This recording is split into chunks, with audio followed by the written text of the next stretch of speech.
All right, we are live. This should be fun, everyone. I'm over here. There.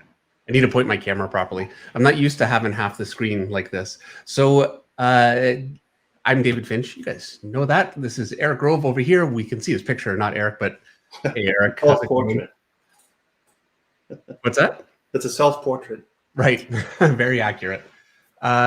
So yeah, we got Lance DeBoyer here and Russ Hicks is here, RT Designs, One Mighty R. I saw JDSCT is here, Greg L. Static Art. By the way, JD, I have my next book of the week. JDSC sent me the first big collection of black and white Wolverine. Thank you so much. I just got it.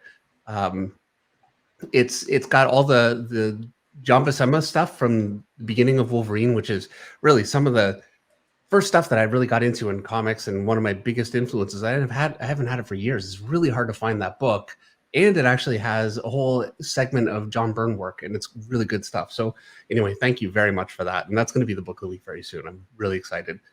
But today we're going to be painting. This is let me just come off my head here. We'll just switch. Okay, so this is mine. Eric's picture is here. We both basically did this with pencil, and then I used a little bit of charcoal because I find I can just blend it easier, and just kind of made a mess of it. I actually recorded a good portion of us drawing these. I'm going to post it. My plan was to post it here, like have it up, so tonight we could, I could just send a link. I don't have it up, but it's been a busy day. I'll have that up soon, and I'll give you guys a link. I don't want to just put it up on YouTube as an open video, but I'll put a link into the next live stream so you guys have it. Or actually, you know what? I'll put a link into the community tab so you guys have it when this is done. Yeah, with that said, we're basically ready to start airbrushing, right? Yeah. And I should say, this is Strathmore. Is it Strathmore? Strathmore 500? Yeah, 500 illustration board, and this is like the rougher kind of surface. Not rough, but it's got a little bit of tooth to it, more than I would use for penciling. And it is untreated, so I don't have any kind of gesso. You don't either, right, Eric? No. And so I've already mixed my paint. This is my airbrush here. I wanted to make sure this worked. I was a little worried about it, so I pre-mixed it. I didn't want to do that, but then I thought, I should. So what I did is I just used, where are my colors now? Darn it. I used sap green, and I made sure to use a liquid. Hey, Dan Lazard is here. Thank you so much for the super chat, Dan.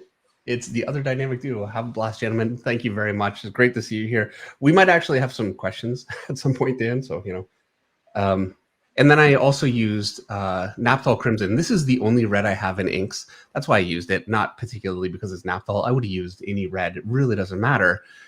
But I wanted a red because it's the complement to green, and so that gives you a gray, or really kind of a murky brown, which is what I wanted for the base coat for this, just because I wanted something muted. Eric, for you, what mixture did you use? Yeah, I'm using sap green and then just muting it with its complement like David did, or with I have Pyrrole red.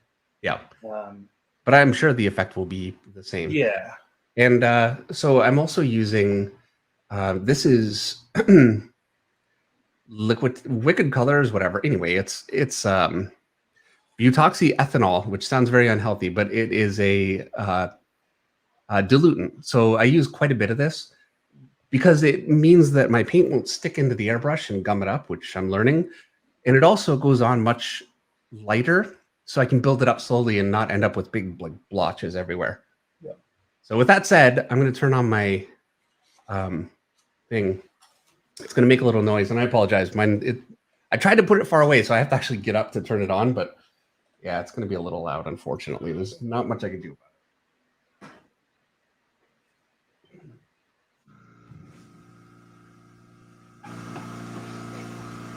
it. All right, here we go. You ready? I'm going.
And I apologize. I'm totally going quiet right now.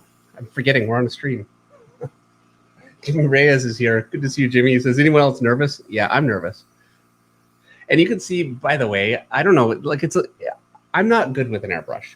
So it ends up a little bit blotchy, but I use so much thinner that it's fairly thin, and I find it's not too bad. And this is just really, it's a base coat just to get some color in. Yeah, I can really see myself having to mix more. I always do that. I always mix more paint than I need, so I don't end up with that problem. Usually, we'll see.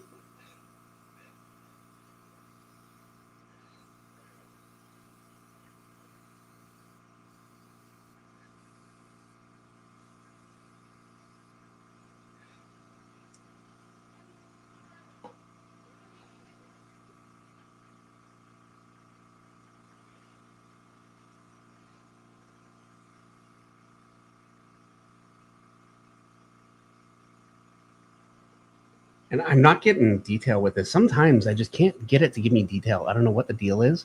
Like when I try, check this out. When I try, I'm just getting little stipples. I don't know why. I truly don't. It might be because my pressure is too low. Let me check. What pressure are you running?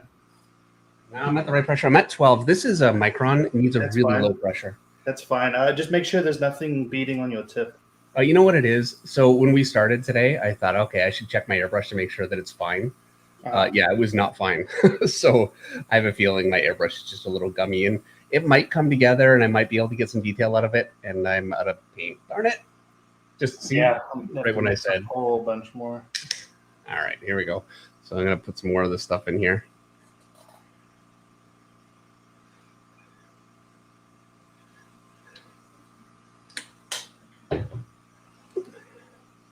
Find my color again. Here we go.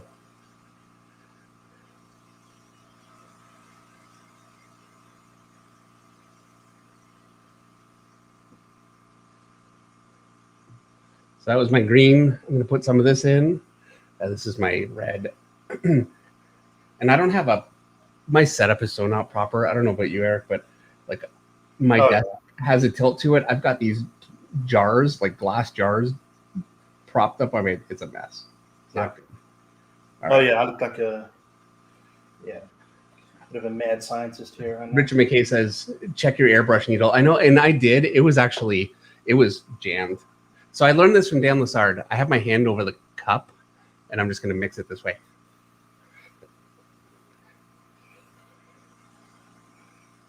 And Dan says, is there any moisture in the moisture trap? And you know what? It doesn't, looking at it, I don't think so. I've got two moisture traps. I've got one on the compressor and then one on the brush. I just airbrushed my my computer mouse.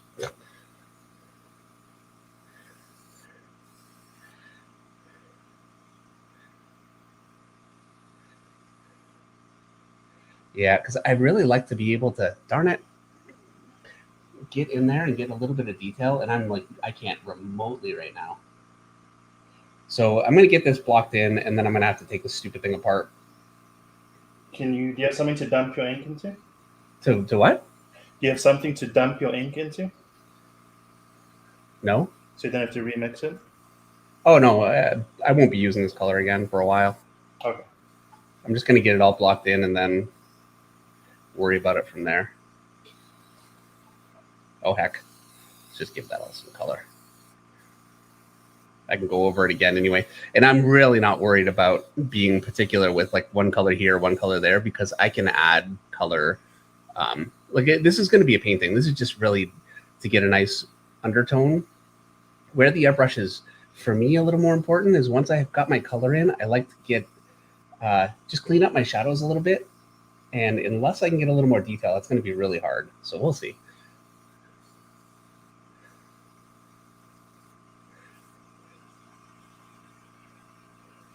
See, that's me being as sensitive as I can be. And it's just kind of giving me blots. It's not good. So before we started, both of us said, we need to check our airbrush, make sure everything runs. Yeah. That didn't happen for me. What can I say?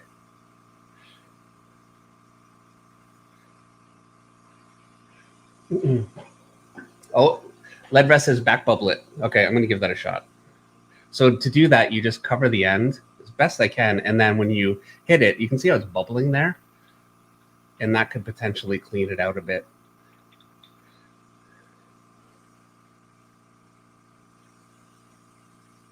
It is actually a little better.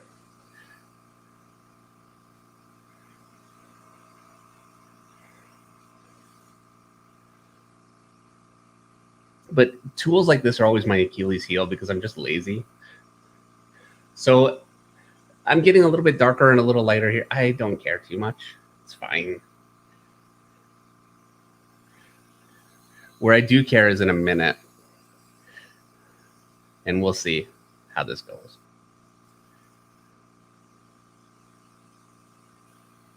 Oh, shit. I mean, oops. Eric, I just swore. I think that's the first time I've ever sworn on my stream. Yeah, let's cut that and start. I can't believe I just did that. Darn it! It's looking sharp already, Dave. I mean, it's looking colored. Yours is looking great. Yeah, I'm having to. Mine's a bit thin. I'm gonna have to really do a bunch of layers, but you have very good control of the airbrush. It's a challenge. Yeah. So I know I've asked Dave before if my airbrush is loud. If anyone thinks it's loud, let me know. But it's a lot easier if I don't have to mute. They won't be able to hear your airbrush over mine. You can hear mine, right? I mean, it's like a... By the way, I've watched airbrush people, like channels that, do this, and they actually use like a silent tank or something. Yeah.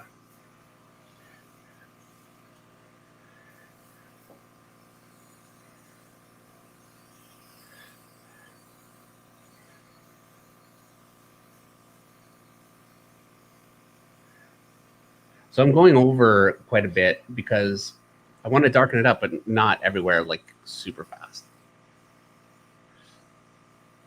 So Dark Era says he doesn't think he hears any of the airbrushes. Good. Oh, good. Yeah, because it's loud for me. Do what? My airbrush is really loud for me. Right. My tank. Okay. I'm going to end it there. I'm going to dump this out into Meredith's tea towel, which I'm not happy about, but... Favorite pot plant? What's that? Favorite pot plant? Yeah. And I've got... This is my airbrush cleaner right here. I've got a big thing of it. So just dump it in there.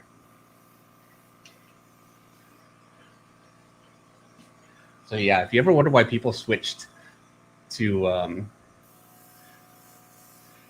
Jimmy Reyes says, hearing David Finch curse is like hearing my Nana curse. I'm sorry, Jimmy. I really am.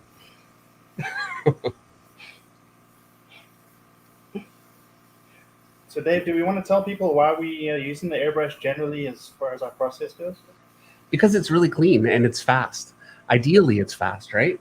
And really clean. And you can get a subtlety with it that you can't. Like you can see, I've got this all colored in, and it's still very clean. And I mean, yours, Eric, looks like a... Yeah, there's a nice look that happens when you have a bit of a gradient under hard edges. And you kind of get that for free with the airbrush, so it's really is a great way to get your base tone down. Yeah. So I've got a lot of tip buildup, and I think that's another problem too. Just use your nail and pick it off. So I'm barely getting anything out of my, like it's an issue right now. I'm gonna have to take it apart. You can put some cleaner on a paintbrush and just run it across the tip as well. But okay, here we go.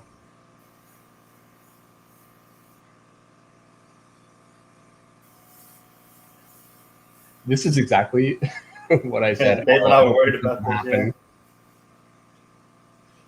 I mean, ultimately, it really doesn't matter because the airbrush is really not essential to anything that we're doing. Like, if I can't make this stupid thing work, I could just do it with color washes, so it's fine. But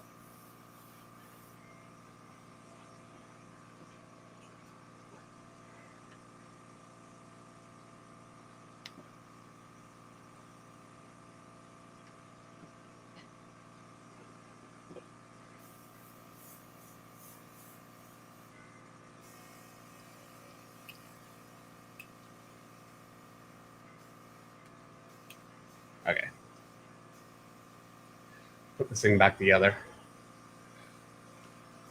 Lead Rest says, I dip a toothbrush in water. Here, I can't see the, hold on. And poke at it. Ah. Oh, here we go. I'm coming out. Okay.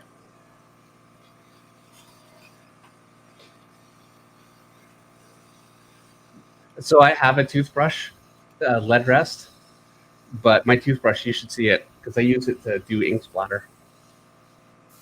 You can gently push your needle through the nozzle to dislodge any stuck point. I did actually kind of do that too. And I think it's working now. You know what? Maybe I'll get lucky. And after doing this, it'll work better. We'll see.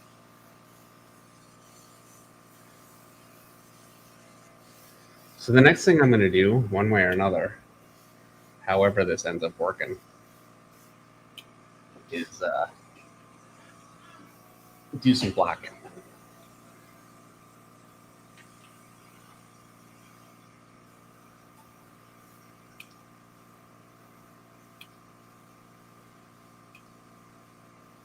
Hey, Brad Scott Art is here. Says, looking good, guys. Thank you so much. And Tom McCart says, so Dave and Eric, do you prefer Copics? I prefer Airbrush, but I really don't prefer any of this. Carlos Perez wants me to shade every scale. No. Yeah. Airbrush. Russ Hicks is going to put me in timeout. Fair enough.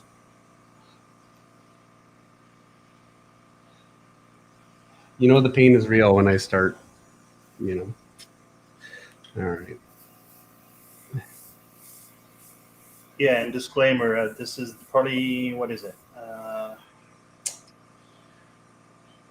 Fourth time I've used it, so I'm like a super noob, so yeah, there's a lot that can go wrong right now. Fortunately, nothing has right now. So yeah, I know. You and your having no trouble with your airbrush. It's frustrating. Okay.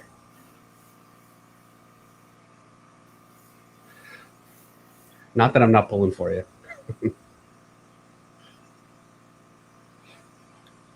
Okay. Yeah, for people who are really adept at airbrush, I'm sure, you know, like Dan Lassard, shading every scale would definitely be good. But yeah, Dave and I aren't going for a finished airbrush painting. Nope. We're just using this as a tool to build, you know, minor shading, gradation, as well as putting a base tone down. Really, it's basically substituting the step that we used in previous painting sessions, where we just put a wash of color over our pencils. That's all we're doing.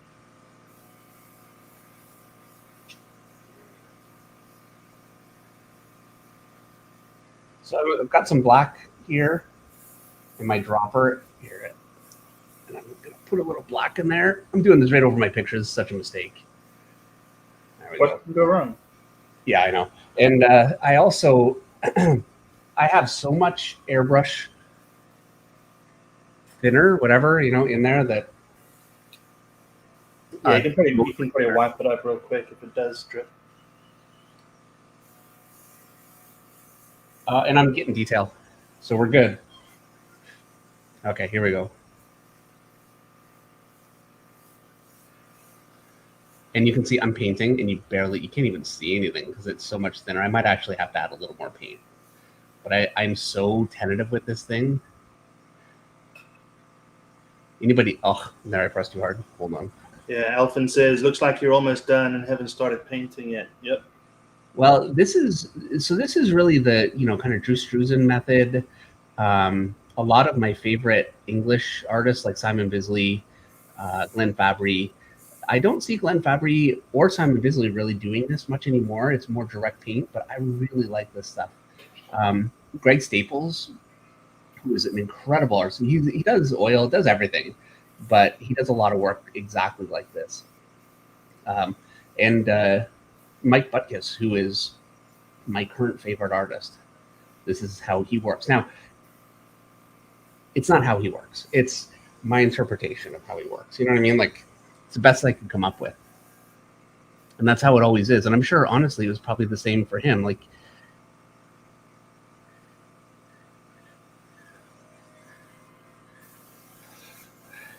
yeah, Mike's pretty surgical with it. yeah, he is. Very precise and deliberate. And one thing I like what Mike Butkus does too is if he's just sketching something, he'll like on white paper, he'll get his airbrush out, he'll airbrush like black, and then start putting white highlights over everything. It's just incredible. So he uses it. He uses it very well with whatever he's doing. He does. Very creative with it. I lost my ability to get tight detail again. So it kind of is what it is. But ultimately, I'm not trying to do a full airbrush painting, so. But yeah. Yeah, and that Ross Klein was asking, are we going to be finishing it with other media? Yes. Well, as soon as this is done, I'm going to be using colored pencil. And I just use white, which I know, whatever, it's probably a mistake. But you'd be amazed at how white and then paint over top, it'll work, trust me. And it's easier than getting a million colored pencils out. Because I can just shade it how I want it. I might actually be done here. It's hard to tell because I didn't start with the background, but if I have to, I can always come in with the airbrush later again. Hopefully not. Yeah, this thing is so sensitive. Like you can get such tiny, tiny little detail if you actually know how to take care of it. Yeah. Yeah, I guess we can talk about entry cost as well, because I know some people. El Padrino was mentioning he may want to get an airbrush too. Yeah. Now Tom Morris just said he's worried about me going too dark. Yeah, we will see. But the thing is, Tom, I like to paint from a darker base, and I'm going to be using paint with a brush, and that's going to be the largest part of this picture. Like, we're going to be here for the long haul this time, truthfully. It's going to take a little while. So, yeah, don't worry about it being too dark. I'll bring it all back out. And I don't worry too much about losing my edges too. You can see I'm really not using any masking at all, because all through here where it just starts getting really soft and ugly, I'm going to fix that.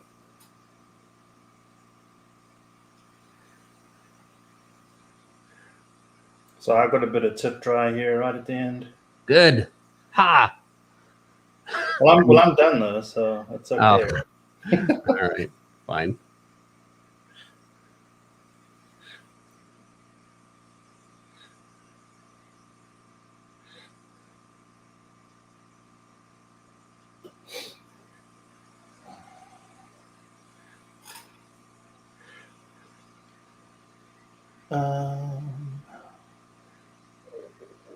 I'm spraying paint all over. Can you use white color to whiten it out? We'll be using white colored pencil.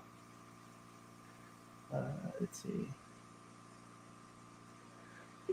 Okay, so I'm going to stop there, clean up my airbrush, and I'm going to start putting some detail into it. That's what I'm doing now. Making sure it's not going to clog, just in case we have to use it again. Van Nonato, and I'm sorry, how can I not say Nonato? Says go 3 hours, don't worry about it. Yeah, you know what? Basically, my deadline is midnight. Yeah, there's still a lot that can go awry. I didn't use the word, Dave. I've got to go feed the sheep at midnight. And yeah, you heard that right. I have to feed sheep. I don't know how this happened in my life. Meredith, so our youngest, we have 2 lambs. He's doing 4-H, which is, it's a project where kids raise animals, but he can't be up at midnight, so I do the late feeding.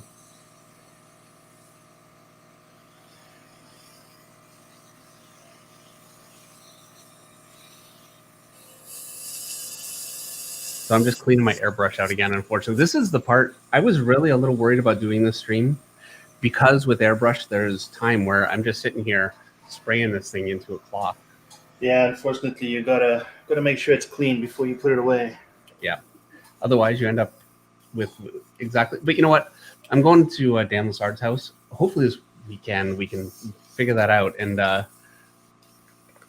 feed the sheep. Next Dave Finch vlog T-shirt. Yeah. Thanks, Jimmy. All right. Okay, I'm gonna just leave it there and it should be good.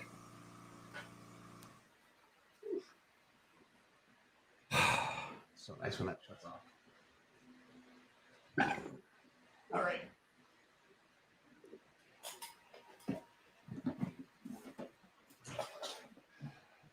So this part of the picture, you're going to be like, oh no, what are you doing?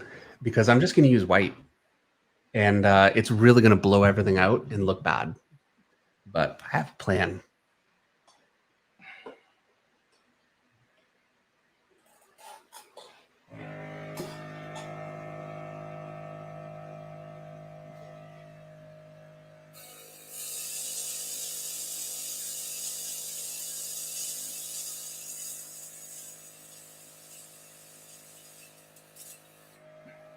By the way, I want to mention too that a good portion of what we're doing right now comes from what's his name, Eric Westermore. I want to say, but it's Mark Westermer. yeah. Anyway, it's on New Masters Academy. Is that right? Yes. Yeah, New Masters Academy. He has a course on doing poster art and like movie poster art. And he really goes through all this stuff. He goes through the whole airbrush process. And what I'm doing is really kind of following that process. There are a bunch of videos on laying your picture out and that kind of thing. And I have to be honest, I skipped that stuff. But the stuff where you're actually painting the picture, I was really into. One Mighty R has a super chat. Thank you very much, Mighty. For $5, he says, "Great work, fellas. Thank you." I want to say tonight's not probably the best night to super chat, just because we don't have Meredith here to catch him. So, you know, I don't want to miss him. So I basically just kind of run around, and I'm just bringing in some highlights again. Once I go over this, and I'm just going to do it with paint. I won't even do it with airbrush the next time around. I'll be able to really give these the color that I want them to have. Richard says midnight in Canada will be 5 a.m. here. It's Easter, so I don't have to get up tomorrow. So there you go. Hey, he's with us for the long haul.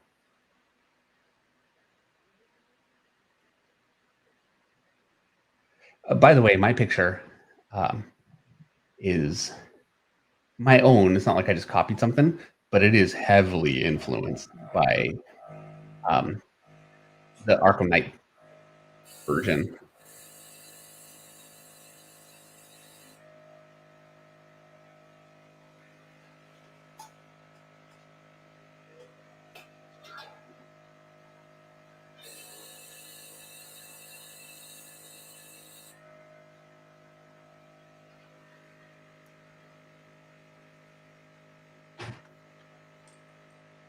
This is so much like the first painting that we did too, you know? A lot of colored pencil. Yep.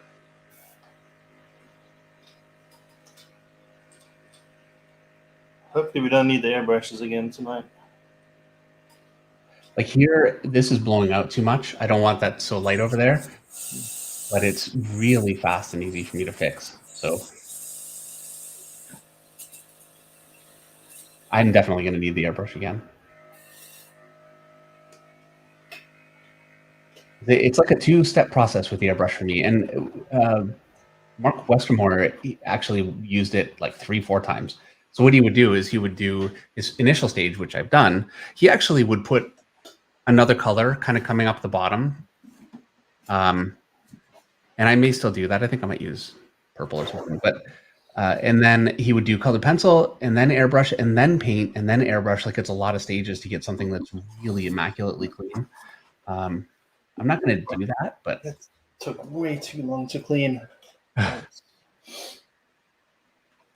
was dirty. All right.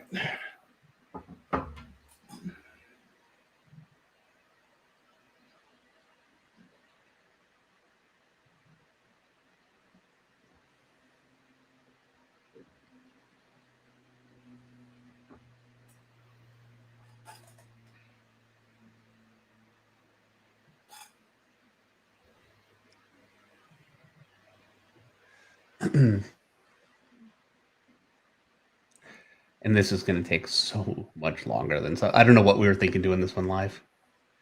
Yeah. I mean, how was Clayface for you? Because I think a lot of our decision might have been based on that. Clayface took me a while too. Okay. Like the more rumble, like bumps and scales and whatever, yeah, it adds time. Because in my mind, I was like, I had Clayface in my mind. Well, he's not made up of scales. Right, yeah. And that's what really... Se Doguru says, "Oh wow, cool timing! He's in the middle of painting of his first Struisman-esque film poster. Also, Nice. first time with an airbrush. So yeah, good luck with that. I mean, airbrush, it's great. Especially, I love it when you don't need the kind of control that like Dan Lassard has, precision control. You don't really need that to do this method, but what you do need is a clean airbrush. So yeah."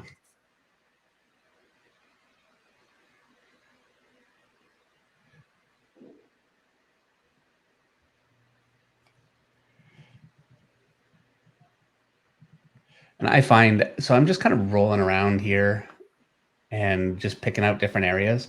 And they eventually start to inform each other and it starts making sense to me. At first, I just feel like I'm just dropping whatever and I have no sense of anything. But after a bit, it really does start to make sense. You know what I mean? Eh? Yeah.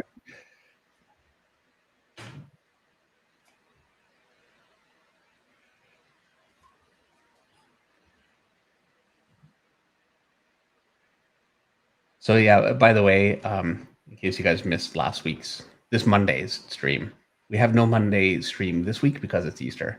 But yeah, once we come back, just make sure to not tell Meredith that I swore on my stream. Keep that between us. Sorry, what about Monday not happening? Well, it's Easter, so this Monday we won't have a stream. Yeah.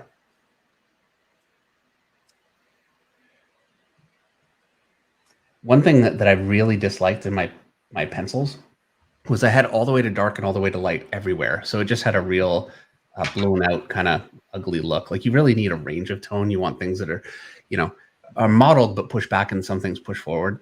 I find so far I haven't really gotten the hang of doing that with pencils. So I'm hoping to get some of that back here, and I know I'm going to lose it in this stage again, but I'll be able to get it back. It should work.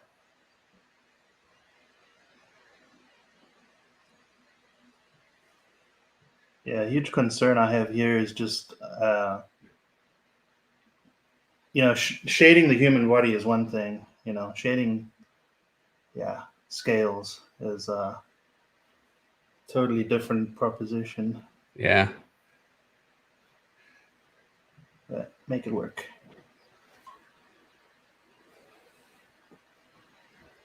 It's looking great so far. Thanks. Yeah.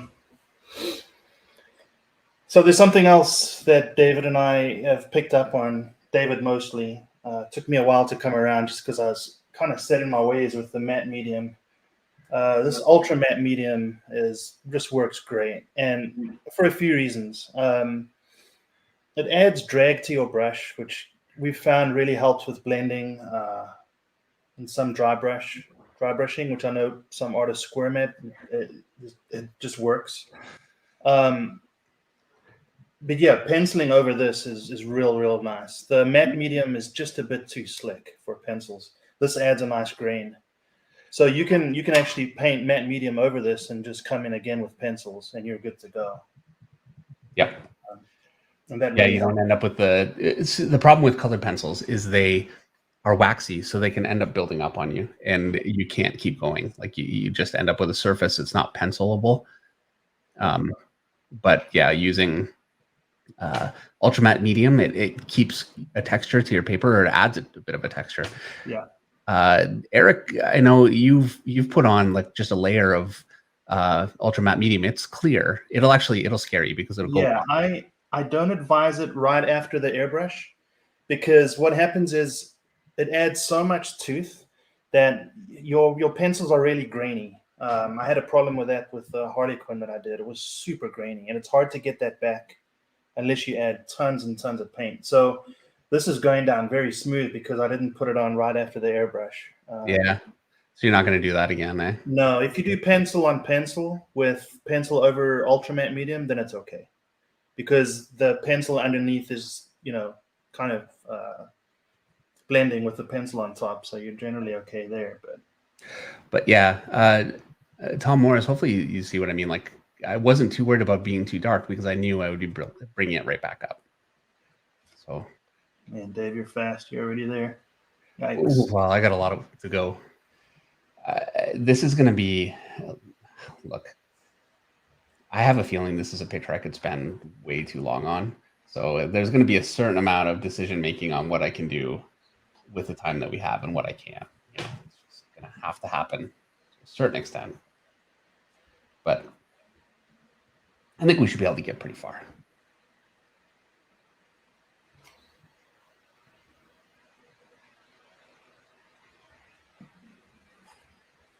One thing, the white colored pencil, like if I wanted to cover that, you can't with a pencil. You really, at that point, need to use brush. So you need a lot more precision with your underpainting. Like Drew Struzan would never have put that. I don't like that line there. He wouldn't have put it there.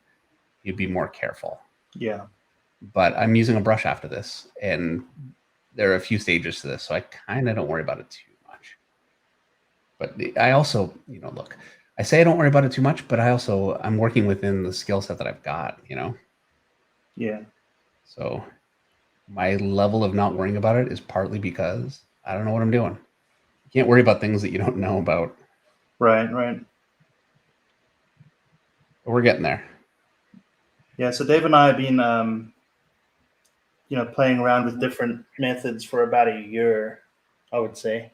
Yeah. And I would say that this so far is the most reliable. Yep. Just the airbrush takes a lot of guesswork out of it, and then the relying on pencils and taking the edge off, is a huge plus. Which I mean, Dave, you were kind of doing that already. Well, I was doing a version of it with washes, but yeah. And then I stopped, because you want to try different ways of working, and nothing for me. Now I'm more comfortable drawing. So it just makes sense that I'm going to be more comfortable working from a more complete drawing. And this really is the technique that illustrators kind of use, as opposed to a lot of life drawing or alla prima oil painters. And I love the effect that they get, end up starting really broad and then finding the details. And I find that's great, but that method doesn't work well for me. Yeah, the whole alla prima thing really bit me with the Two-Face. Yeah, there was another method we tried, which was just ultimate failure on my side. I'm not going to do that ever again. But you kind of have to hit those failures. There's no way to, unless you've really tried it, it's hard to know. Yeah.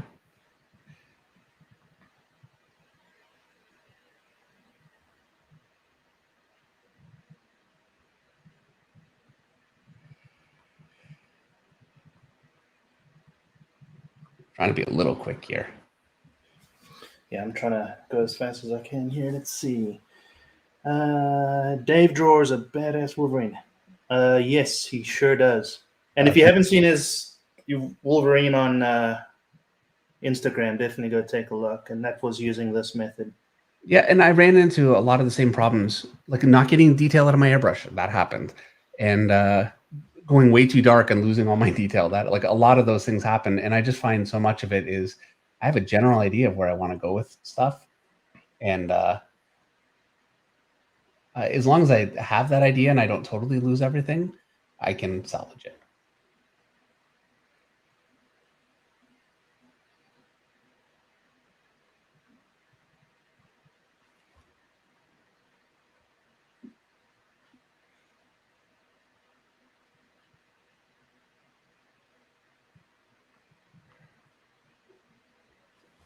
And this is where I'm going to start getting lazy.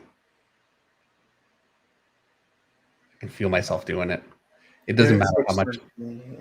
Eric's looks like the animated version, and I love it. Which one? What was it? It was just Batman the animated series, right? Yeah. Yeah. Yeah, we have a very different aesthetic that way, which I think is great. Yeah, I need to take more risks in terms of, the lines are like super clean, super. I need to get a bit more aggressive with certain things, but I really like a clean style, though.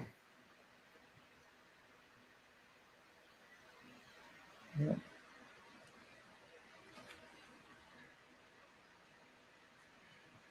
And I also am kind of hoping a lot of my dark is just really dark everywhere and then really light everywhere. When I go over with paint, a lot of this stuff, it does sort out, trust me. Yeah, I think every successive step kind of massages the previous one. Yeah. And it adds confidence to the next step. The Bruce Timm one. Yeah, it was Batman the animated series. Yeah.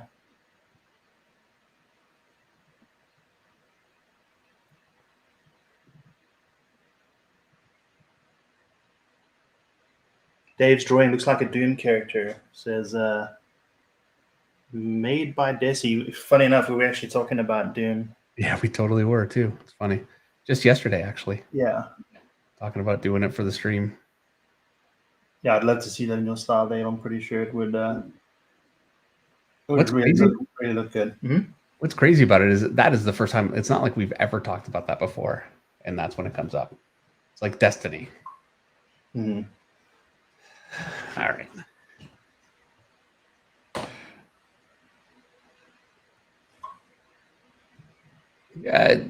Wizard asked what kind of white colored pencil. I'm just using a Prismacolor. Yeah, Prismacolors. And I've got a couple, so I don't have to keep sharpening. It's actually my first time going to another color. By the way, my colored pencil is going on much better than it did when I started. And I knew that, but I don't have a huge amount of time. So Airbrush goes on fairly dry, but trying to colored pencil on top of a partially wet or damp surface is impossible. And so yeah, I find I never have the patience. It doesn't go on that well, and then it starts to. If I just would sit and let it rest for a minute, I'd be fine, but I don't.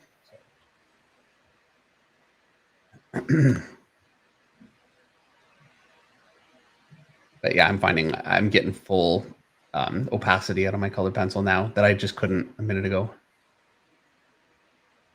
Do you think it was just? You think it's just the layer of acrylic?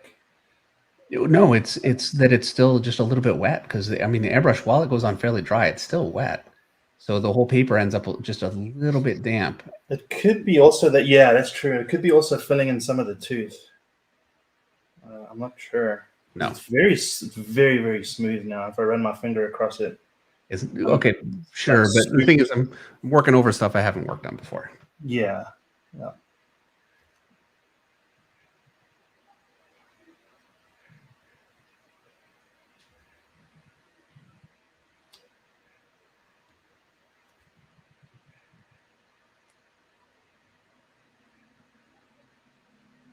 I'm actually thinking about areas where I know I'm going to have trouble. I'm trying to like put it in the back of my mind and just get this done. Yeah. One part is the rim light here, because when your tonality gets very, when the value is the same between your subject and like a shadow like this, you lose the lines, of course. So I'm going to have to paint the rim light in first before I start doing anything else with paint.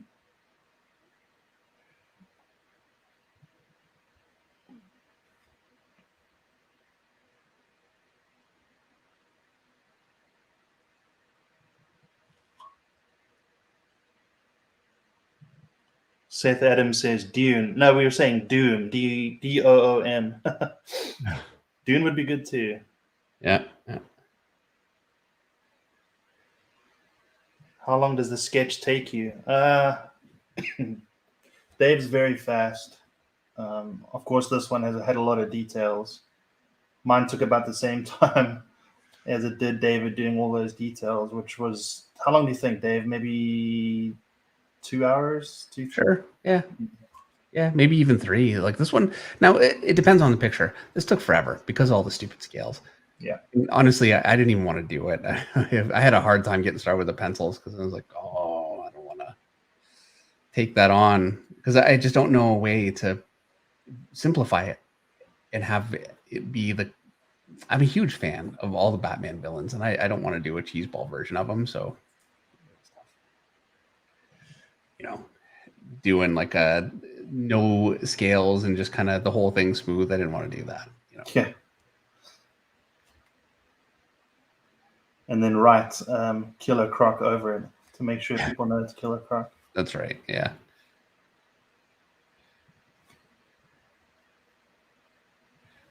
So I'm getting there. Just a little bit more here. What board are you using, guys? This is Strathmore 500 illustration board. It's the 20 plier. It's nice and thick.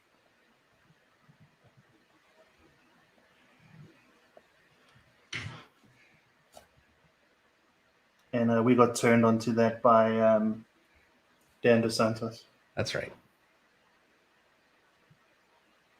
Yeah, this is really the best thing for me about having this YouTube channel is it's just introduced me to so many artists that know so much, and I'm really looking forward to this summer too because it's when we don't do the Monday night draw through the summer, and so instead every week I'll just have guest artists on as much as I possibly can. And weeks where I can't find someone, we'll do artist studies and some different things. But I love having guest artists on. I'd like to get Ariel Olivetti back very badly. That would be great. Yeah. That was so educational. Yeah. And Dan DeSantos was on. He was great. We've got a couple other artists that we've talked to a little bit, and I think we should be able to get them. So yeah, should be good. And you know, the nice thing too is we'll be having artists on that, unlike with this. Now, I'm feeling more comfortable with this, Eric. You know. Yeah. But this is not what I do. So there's a certain amount of exploration that, you know, this whole thing could just fall apart and I don't know. But, you know, you get an artist on that this is really, you know, their area of expertise. It's an amazing thing to see. Yeah, I remember with Ariel, it was like, you know, he just mixed the color perfectly, just laid everything down once. Yep. Yeah, oh, yeah, it was fast. I couldn't keep up with him. Yeah, it was very eye-opening. Then, of course, with Brian Stelfree, same thing, you know, Yep. so effortless, but that was super cool. Yes. Oh, yeah, then speaking of Dan, he actually told me that he's teaching tonight, so he wouldn't be able to catch us live, but he's going to watch it back. All right.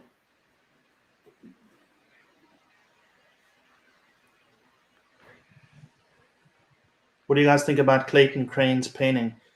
I've seen his Copic marker work, which I think is a little bit mixed media. He's very, very good. Yeah. Oh, yeah. I don't know. Have you seen any of his paintings, Dave? No. What I've seen from Clayton is a lot of stuff done on the computer, which is beautiful. Yeah. And yeah, I'm a very big fan. He's great. Very, yeah, very I've seen him at cons. You know, just starting off almost with just a blank piece of paper and just going at it with not much of an underdrawing, and just, man, the results are just amazing. Yeah. Well, and that's, you know, when you really know what you're doing, like there are steps that we're taking right now that I'm sure I know I could avoid if I knew what I was doing, you know? Yeah. But I don't. So it's part of the journey. And I even feel like with drawing, the amount of steps I take in a picture sometimes can really be predicated just on how comfortable I am with a picture.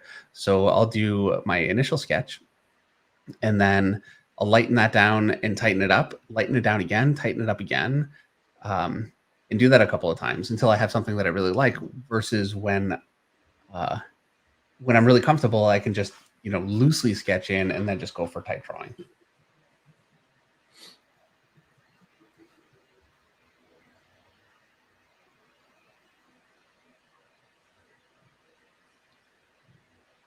This is where everybody wishes they had a fast forward.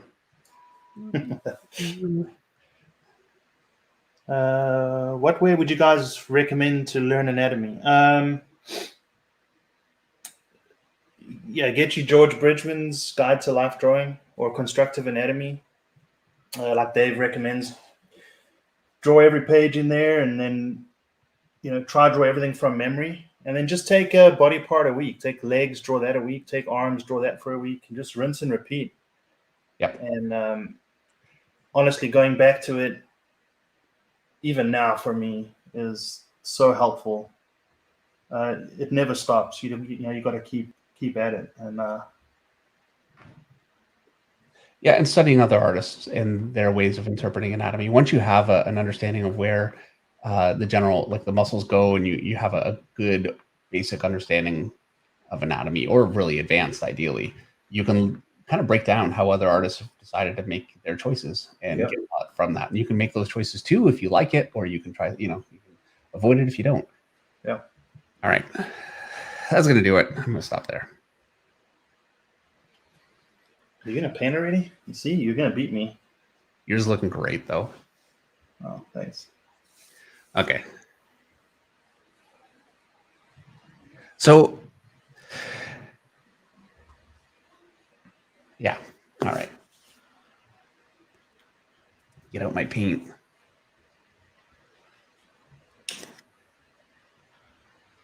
So I'm dipping out some, I'll just do it here. I'm dipping out some black. I'll grab some of that same green. Unfortunately, I only have it in this really thin form, which is great for an airbrush. Not really the best for this, but it'll be fine. Yeah, I'm actually not unsure what I'm going to do, because I normally have my colors saturated, so when I get to the tube, it's kind of good to go. Now I'm going to have to try and mix a muted highlight, but let's see how that goes.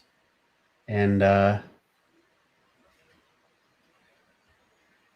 grab a little blue, some ultramarine blue. And I want to grab blue because I think I'd like to get a little purple in there too. And it's not mixed. You know what? I've got a thicker one here. Tape. All right. So yeah, I've got green, blue, red, black, and I'm just going to get a yellow. I don't even know if I'll use all this. Like, really, again, I don't know what I'm doing. So yellow will be good for the highlight. Yeah. So I'm just grabbing a bunch of different paint. Can you make a painting video? We're doing one. Yep. This is about as close as I'm getting. I don't have any plans to. It'll be super hard to condense something into a. Yeah. Now, this is my ultra matte medium, which is stuck, and it won't even come out of the spout, so I just have to take the top off of it and then dump it. There we go. All right.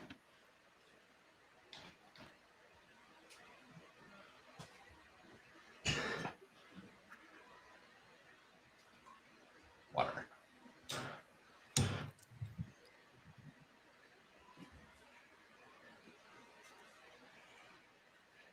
Okay. So I've got some green. I want to kill it with a little red. That's way too. Let's see how strong that red is. So yeah. Here, that just killed it right away.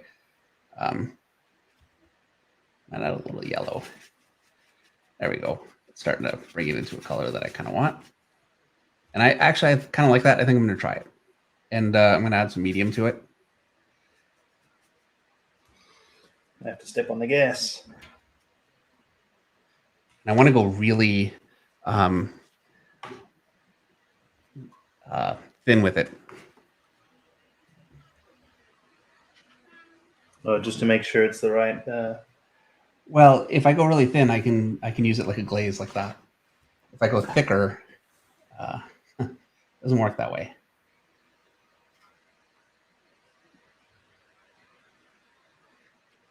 And the medium actually really helps with that too. So you're not doing your shadows first? Or is that what you're doing first? No. I'm just doing a bit of a mid-tone and just kind of bringing things together a little bit. Gotcha. If I want to shore up some shadow, because I'm pretty shadowed anyway, I really don't need to do shadows. I'll use a little more black colored pencil maybe, or it depends. I might use a little paint, but so this is my first layer. And kind of want to do this too, because I don't want, while I've got shadow, I don't want all of the crevices to be completely dark in there, because that like full contrast on every piece of the picture from dark to light makes things look bad, my opinion. And Yeah. I also want to say that my paint seems like it kind of breaks down the pencil just a little bit, and you can kind of soften it so you don't end up with yeah. it's really crazy how effective it can be. And I can scumble it to really increase that effect if I really want to. So I'm losing some of my lightness, but again, it's a painting. So Dennis Kelly says Dave has mustard mustache. Give me time. Merciless.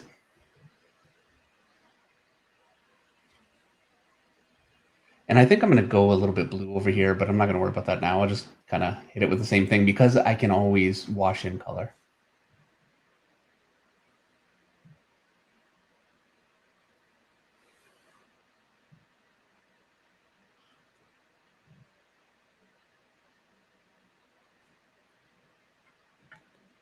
Vincent Hussein likes Hogarth. Hogarth's good. It didn't work for me. Yeah, I think it, I am going to be honest, not my favorite either, but you have to decide what you're looking for from your art. And there are some phenomenal artists that are very heavily influenced by Bernd Hogarth. So I wouldn't want to suggest that it's a choice. I just know for me, I'm more of a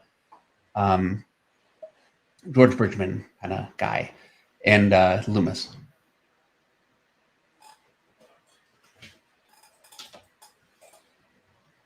All right, Dave, I'm going to have to start painting. Okay. Yeah. I know I have set green somewhere here.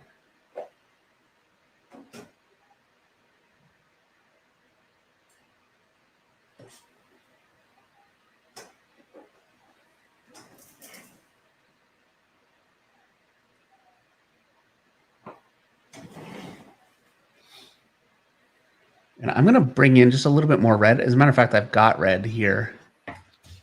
Oops. Because I was too red earlier around his eye. Too much. Where are you? You can see, I think that's way too intense. But I can kind of lighten here. Lighten it down just a bit. It's too much, but I'm going to go over it again with some green, and hopefully that'll bring it down. I don't want it to be too much.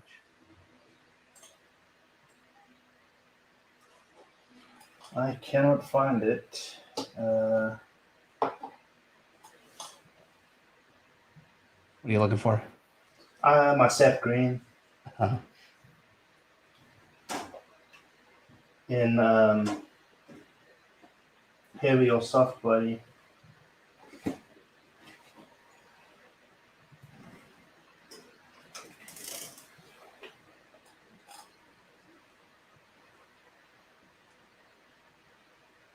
I have Hooker's green, which I can maybe use for. Yeah, I'm just gonna use that. Yeah.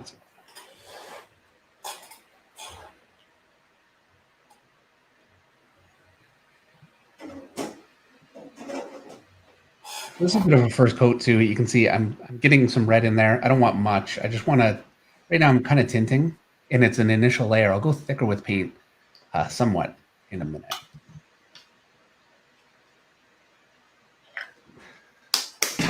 All right.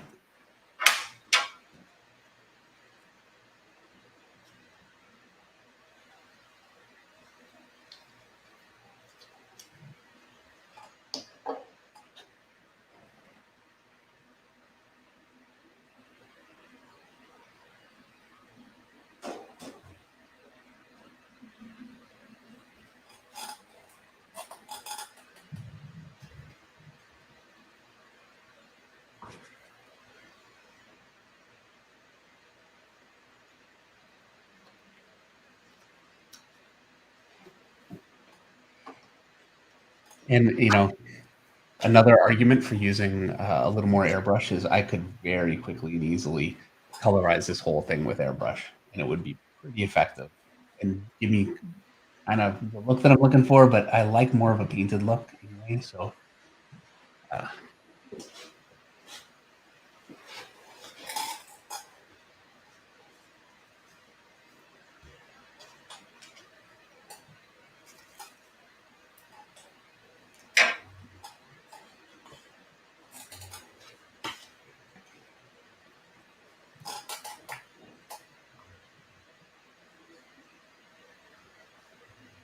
These are looking great, Dave and Eric. Thanks, Jimmy. Jimmy Reyes.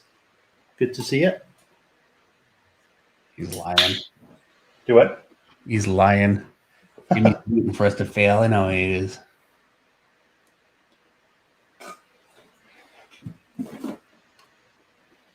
Man, when this ultra matte medium dries on the cap, that is rock hard. Yeah. Yeah, you end up having to just unscrew it and dump it out. That's what I do every time. I stop fighting it. So I switch to what Eric has been doing this whole time, and that is I got a cheap plastic plate, and it means that my paint isn't sinking into where I'm mixing it, so I can use the same mix for a lot longer. And because I'm not being that clean, I will have to reestablish some of my shadows, but not too much. And actually, I don't want to go too far down here because I want to go a little more purple toward the bottom. So I'm going to keep going toward the top and just finish that, and then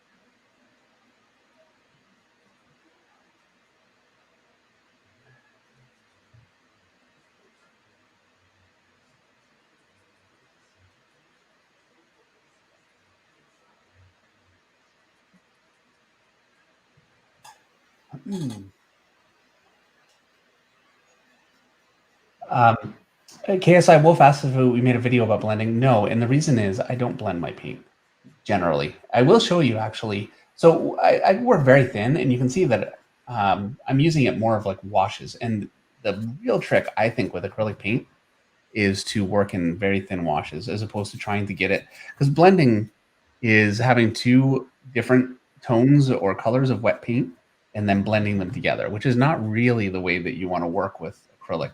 You want to work with either washes or scumbling.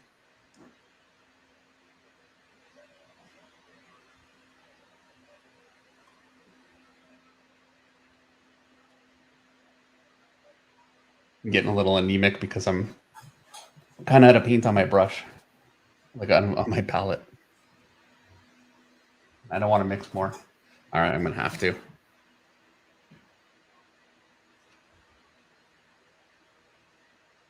SE Doggeru says, David, or it says, have you ever used the yellow, red, and blue zoning for color temperatures on faces? Not as much as I would like, but I'm totally aware of it, and I've tried it a bit, but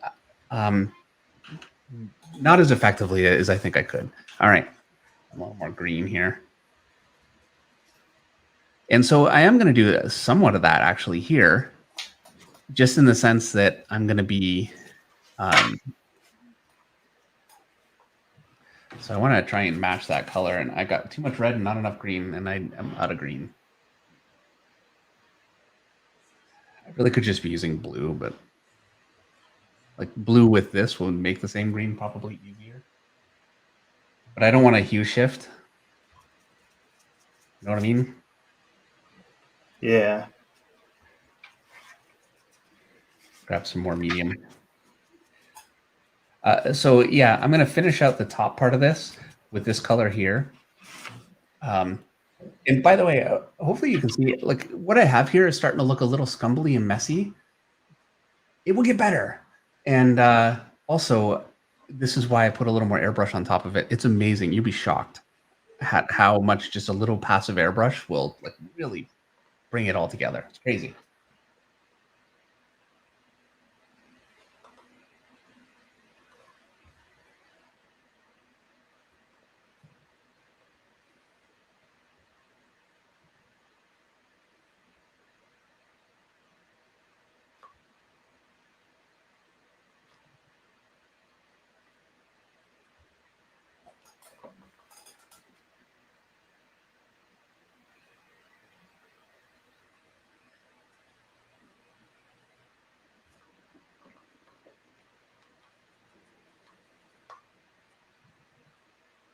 have to use a smaller brush here.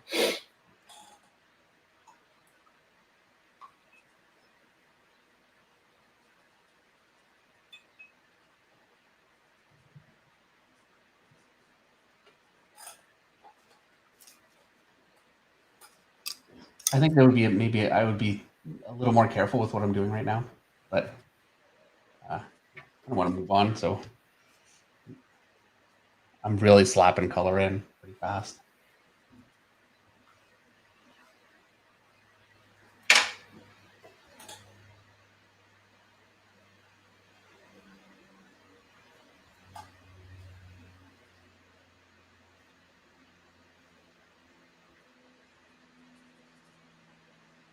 I'm gonna have a highlight over here too, but for now, what's that? Where's your highlight? Like a rim light. Oh yeah, yeah. Now I'm just putting in the local color. Yeah, so Dave is pretty good at reestablishing values that he had. I'm still a bit more skittish when it comes to layering paint. Something I'm trying to work on. I put too much trust in the pencils that I put down, you know. So what ends up happening is there's just not enough paint. But each painting I get a bit better, so because it's easy to just rely on that, just put a wash over it and call it done, you know. Yep.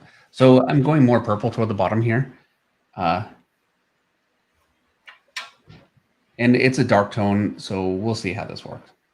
But I'm just going for it. And honestly, this is pretty much how I always do it, though. Just go for it and see what happens. And if it's really awful, then you can always change it.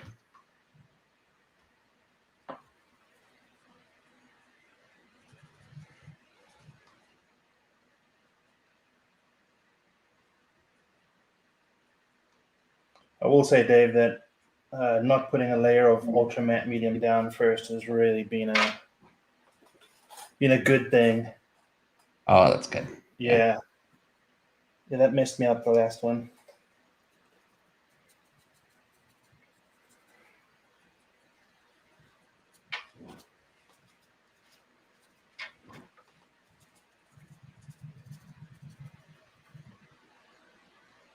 I'm destroying my brush too. How so? By scumbling with it like crazy. Well, you got an El Cheapo, don't you? Yeah, well, I don't spend a lot of money on them. I'll say that. Yeah. So that's something else for those watching. You don't have to have a crazy expensive brush. I mean, I went to the art store a few months back, and I grabbed a few brushes and threw them on the counter, getting ready to check out. And one brush was, I mean, not much bigger than this.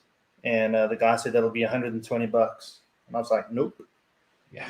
So, some folks can really get carried away. But for this, you don't need expensive brushes. No, you really don't. I don't know what you'd need that for ever.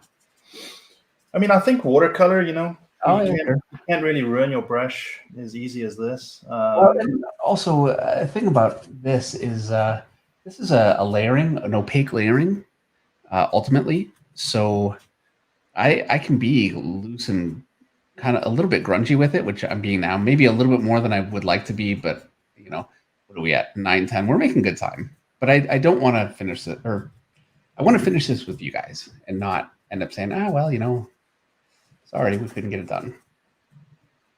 So I'm putting a little bit more red just kind of into them. And now I'm going to stop there. And Eric, you know what? I'm going to do a little more airbrush. Brave. You know what? I guess not. Let me do a little more painting on them, and then I'll do some airbrush.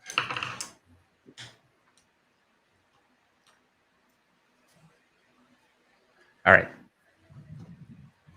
So for this one, I'm going to bring in a little more yellow. Should have cleaned this brush properly. I treat my brushes like my airbrush. And I'm kind of mixing it into what I already have, but I want a little more.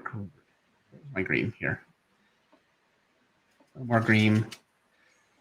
And I still haven't used any white. I don't even know where my white is. Let me find it.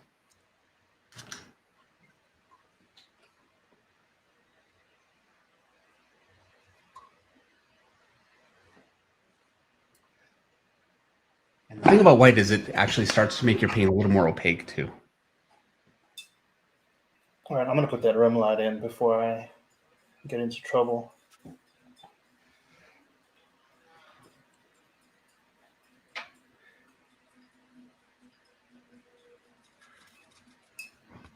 And so that's giving me something kind of like this. I really don't want to be too green, too bright, maybe a little bit more green. I'm really worried about blowing it out and looking gaudy. And I think green is a risky color in a picture. It's one color that I'm always deathly afraid of, just because I haven't used it enough to be comfortable with it.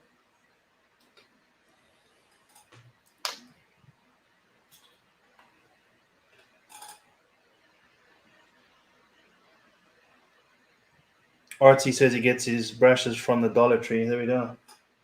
Yeah. How you do it. The most important thing is the paper.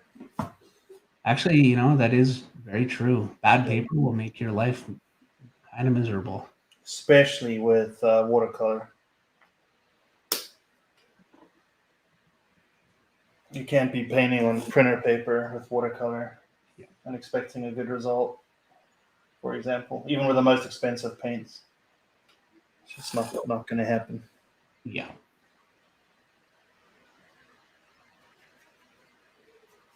So for my brush, I'm using a really thin rounded brush. It's a flat, but it's a rounded flat. What is that, a filbert, I think?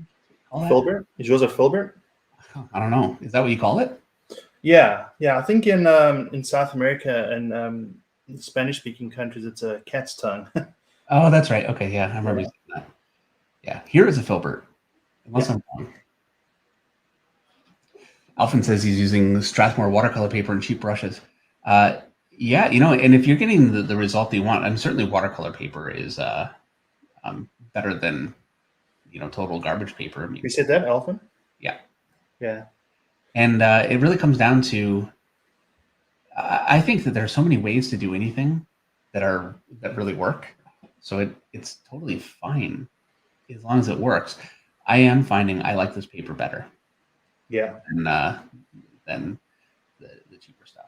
Yeah, I tried a bunch of watercolor paper and I settled on Arches, however you pronounce that. I'm not quite sure. But it's the cold press. The hot press just didn't work well for me. Yeah.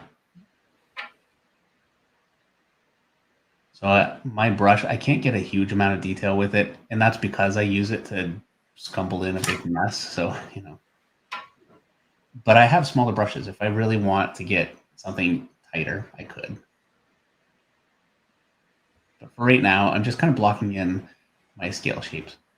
You can see how much more pleasant this is than using colored pencil. And you could realistically ask, what's the point of doing all the colored pencil if you're just going to do this? Well, there is no point except that I don't know what I'm doing. Lead Rest says, do your hands shake a lot doing artwork? Stress? I know that I don't have a lot of control. I'm not sure if I shake a lot, but I might be shaking now. Maybe that's why you're mentioning it. Yeah, when you do a live stream, one can tend to shake. Yeah. I think the first one we did, I was shaking like a reed. Yeah, I'm actually more nervous doing this one than the first one just because I feel like I have a better handle on what I'm doing, and so now I really don't want to screw it up, you know? That's when you really start screwing up, though. And, you know, I keep saying, like, we talk about this before we do this, when we say, like, you know, in the end, if it doesn't work, it doesn't work. It's not the end of the world. But, yeah, it would be sad.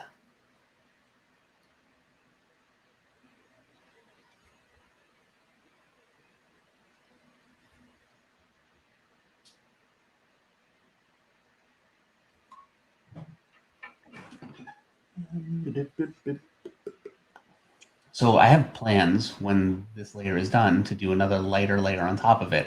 And I'm not going to go light everywhere. What I want to do is kind of focus the light in a few places. So it's stages.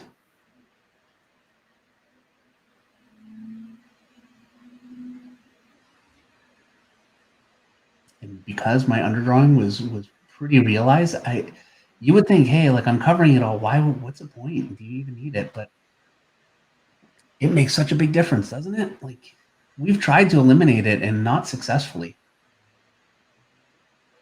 The which part did? The underdrawing. Yeah. Oh, yeah. You need, if you want to take all variables and guesswork away. I mean, David kind of drummed it into me to.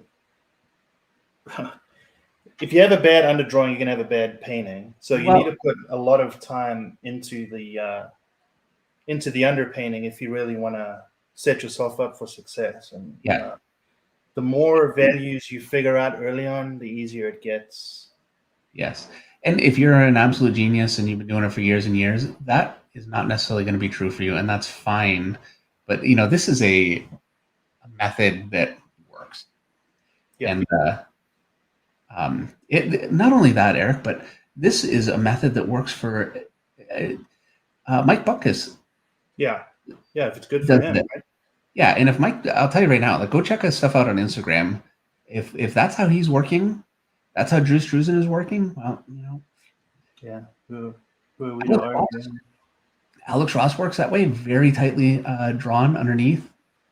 So to me, it's like, yeah, there's a reason, and these are the best of the best, and they're not abandoning that. So. It looks like 8x10. I'm on 9x12. I don't know what Dave's on. And we have to cut this board because you get it in big sheets. Yeah. Sorry, go ahead, Dave. Oh, sorry. I was just going to say I randomly cut mine, so I don't actually know what size it is. But yeah, they come in big sheets, so you have to cut it down. And I cut one smaller picture out of it and then didn't want to cut again, so this is the remaining paper.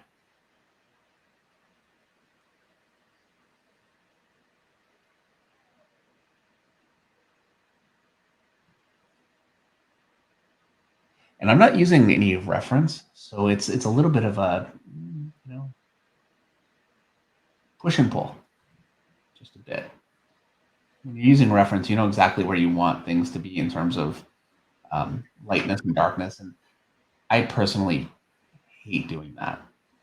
I have a lot of respect for it because I'm not good at it, but I prefer to just make stuff up. It's more fun for me.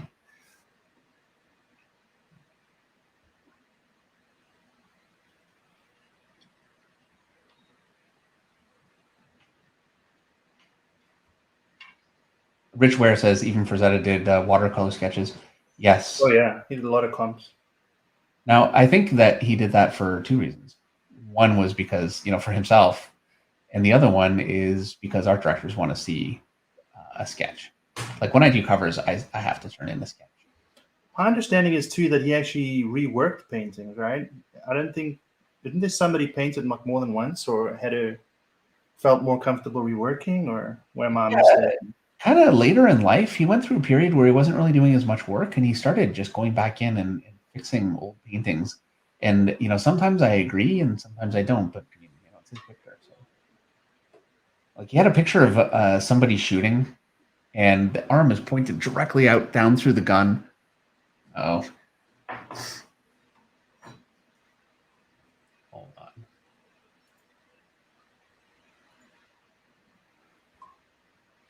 All right, room lights in. Good. For now.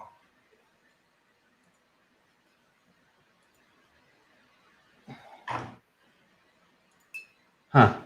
Actually, not happy with it. Hold on. We have spam, and I'm trying to block it. And it's giving me an error. Russ might have deleted it already. Oh, that's probably why. Okay. Hopefully. I think so. Okay. Yeah. That's why. All right.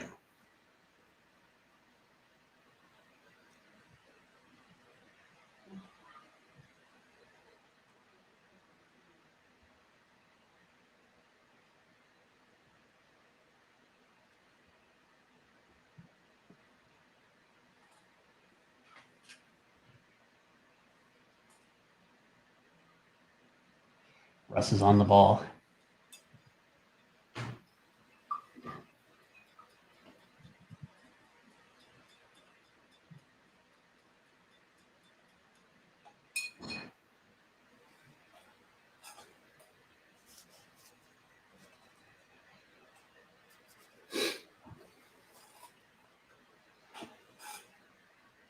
Yeah, I think what happens is it gets removed from YouTube chat, but you still see it in StreamYard. Got it. I Yeah. think that's what's happening there.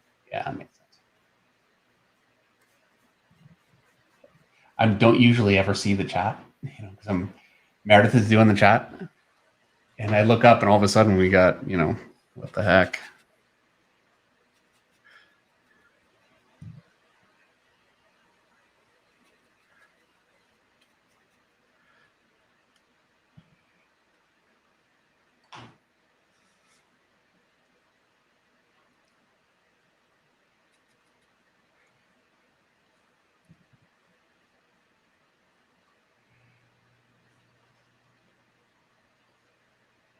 So I'm just trying to get through and basically block everything in well enough that I can go in and start to add some more highlights and subtlety. Right now, it's still it's a block in. And I'll tell you what, this would go so much faster if it was not.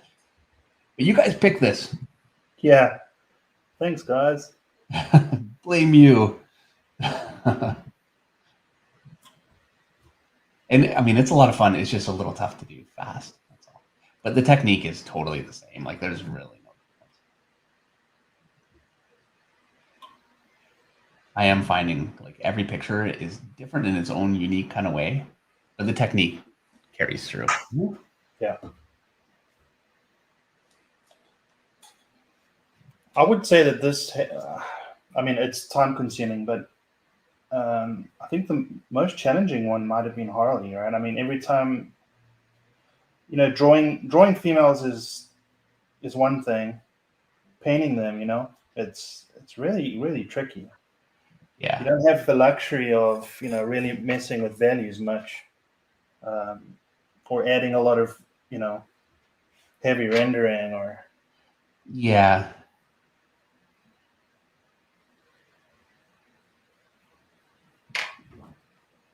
The whole point of us doing heads, we did a bunch just on our own, was really just to experiment and not do anything that needed to be anything, like if it fell apart, it's fine. Yeah. But, the point was also to try to get where we could do this. And I felt like, we were having enough success that it was time. But there's always, we just never know. Yours looking great, though. Oh, thanks. Let's get in there. You're still going to beat me, though. Well, maybe in time, but not necessarily in quality. I disagree. I think it looks amazing. Yeah. Are you on the highlights yet, or? No, not yet. Okay. I am kind of blocking in some, splotches of paint. Sorry, I keep going off camera here. I'm trying to get a good angle so that I don't mess things up. But I like the fact that I've got enough established because of the underdrawing that I can just kind of blotch in just a little bit of paint. I don't need much, and it kind of fills in really nicely, easily.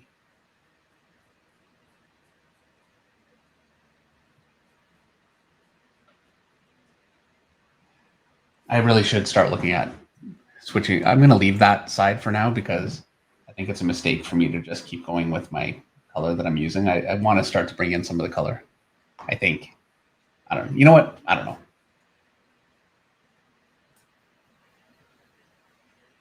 So we're not done until we rip the tape off, right? Right. It's like the ceremony, I guess. Yeah. It's like unboxing your iPhone, taking the plastic off the screen. Yeah. My dad and I fish a lot, and we have a tradition where if we buy a new fishing rod, the plastic on the fishing handle stays on until you catch a fish. Oh, yeah? So that's like a tradition we have. Huh. First fish you catch, you rip the plastic off, and now you're legit for that fishing rod. So that's cool. Ripping the tape off a painting, I guess, is similar. Yep. Let's see what's happening here. This is my first stream. I always miss them before. Sherry Deadman. Well, nice to have you. Yep. Glad you made this one. It's a little slower paced. Yeah, if anyone has like questions with the process or anything, yeah, it's so straightforward when you just sit and watch it. Like, this is what I like about doing this. These are not the most action-packed streams, and I know that. But at the same time, what I always want, what I'm looking for, if I'm looking for some kind of a process, I want to know what the tools are and see the whole thing start to finish without any kind of, okay, now we're jumping ahead. Now we're, Mm-hmm. So, and I also look at it like reasonably somebody could, watching this later, just fast forward. Yeah. All right, I'm going to try Naples yellow. How about that? And Viridian and white for highlights. Let's see. When do we get Joker? So we've kind of avoided Joker, I think, Dave, just because, I mean, I wouldn't say it's overdone, but just, we wanted to try other characters.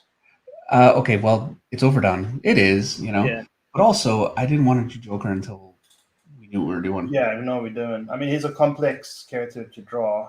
No. For me, he is. Sure, but I just wanted to look really good. I didn't want to screw it up, so kind of wanted to wait on Joker. Yeah, I mean that's in David's wheelhouse, I'm sure. But I mean, it's been great to, do other. I mean, we're also wanting to do Man Bat, and I just can't wait. I haven't done anything like that before, and that's really got me excited. Yeah. Well, it's going to be my last painting for a month. Yeah, no deadlines. Yeah, that's the biggest problem. I don't have time to do this as much as I would like. I would love to just do this all the time, and then I'm sure I just want to draw. That's how it goes.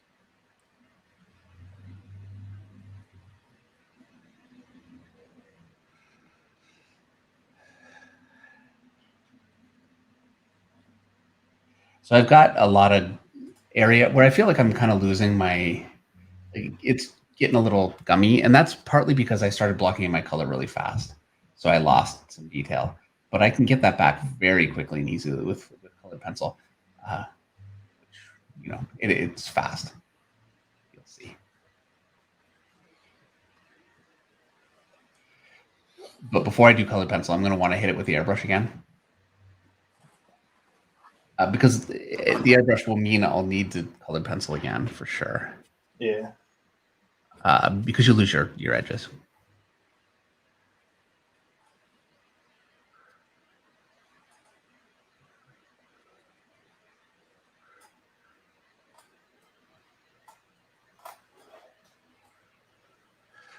So I'm trying to. Sorry, go ahead. Oh, sorry. I'm trying to go a little warmer toward the bottom. I'm not liking it that much. Maybe a little more blue. There we go. It's a little better. And what I used for that is yellow, ochre, red, and green, and some white. But adding blue actually got me more of the gray that I was looking for. So hopefully that'll work. Okay. Sorry. That's right. So what I was going to say, this stuff's a cheat code. Again, it's something else that Dan DeSantos recommends. I may try it on this one later on. But these shop towels from Home Depot and Lowe's, perfect for getting paint while you're painting. It's not like super absorbent like a like paper towel, but it's a great towel to get excess paint off your brush and also to create some special effects, which I may try later on the background. I don't know. We'll see.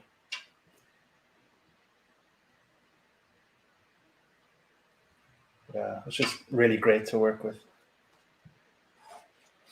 Sorry, Dave. Oh, no. I'm going to cut you off there. No, I got it all out.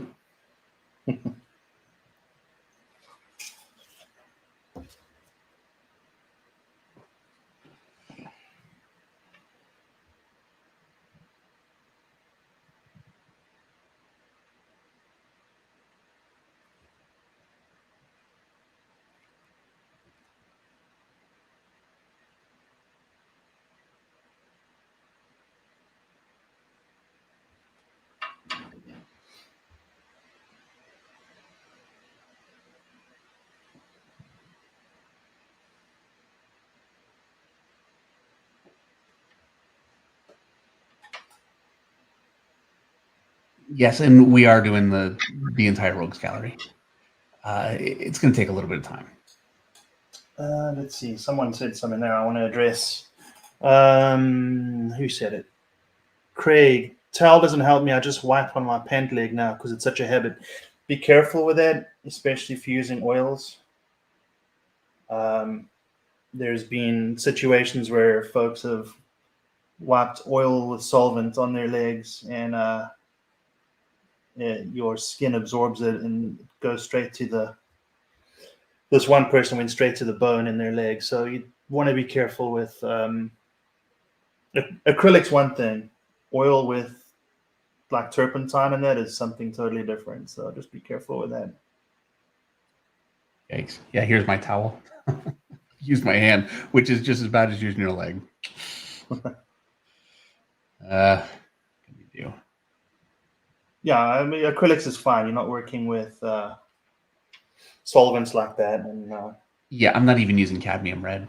Yeah, I mean, cadmium is mostly dangerous breathing it in, but I think the solvent can actually break it down to where your skin can absorb it. So, And I think that cadmium colors now are less toxic than they once were. Yeah, so let's see. I have an example here somewhere. Yeah, so here's the cadmium-free yellow, medium, whatever. You can get them, but if you have the paint, you need to use it. Just don't breathe it in. Running that through an airbrush would, you definitely want to have a respirator or something. So, yeah. Lazy.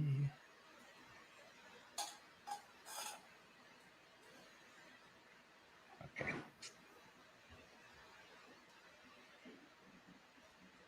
My color is a little different right now, and I'm kind of just going with it to see what happens. Probably not such a bad thing to have a few different colors going on, Yeah.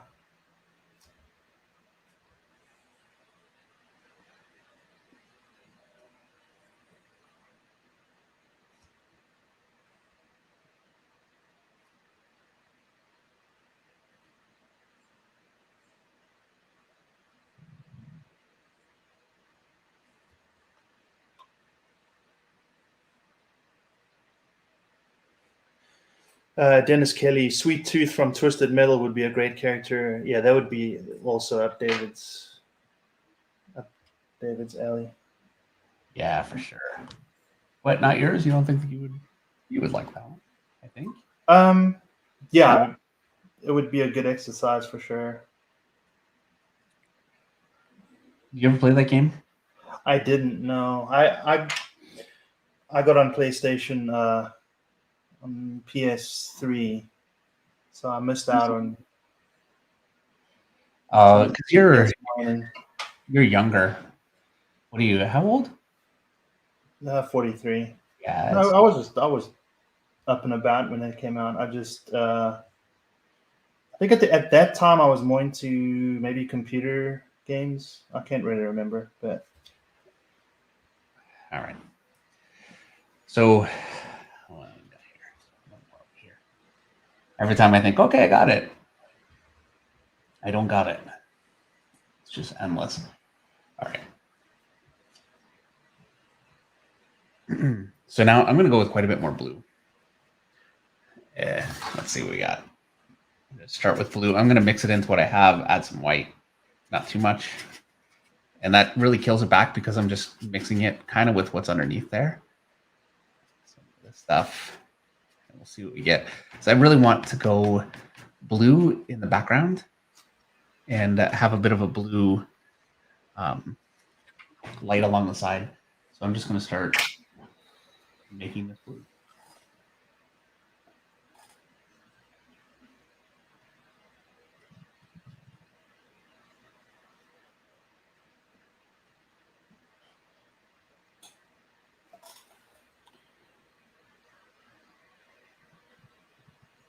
And I'm just going with a blue kind of a base right now.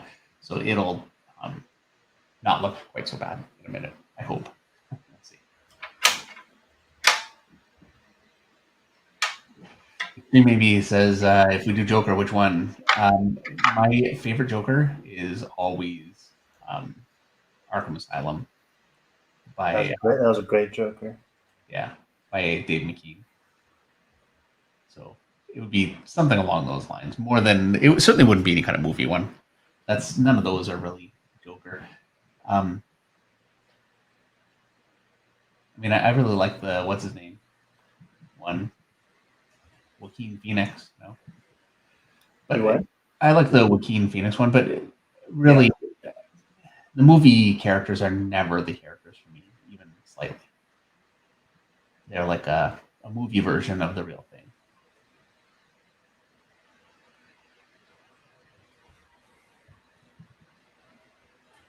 So you're a PC snob. I'm a comic book snob.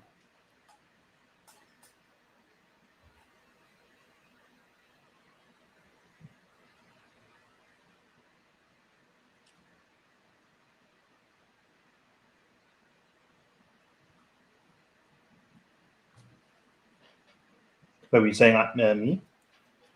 Sorry, what? We saying me, PC snob? Yeah. No, I'm console. Oh, okay, you were a PC snob. Yeah. Fair enough. Also, at the time, just affording a console was, which kind of seems weird. I had a PC, but in South Africa, things were priced a bit different. Oh yeah. Yeah.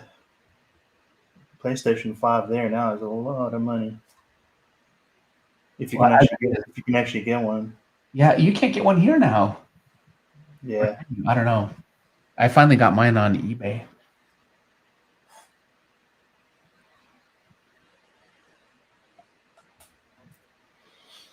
Man, these scales. Yeah, I know. Yeah, this is such a great idea. Let's do Killer Croc for a live stream. Perfect. We're gonna have 4 people watching by the time we're done. Yeah. We'll have Russ Hicks, unless he quits out too.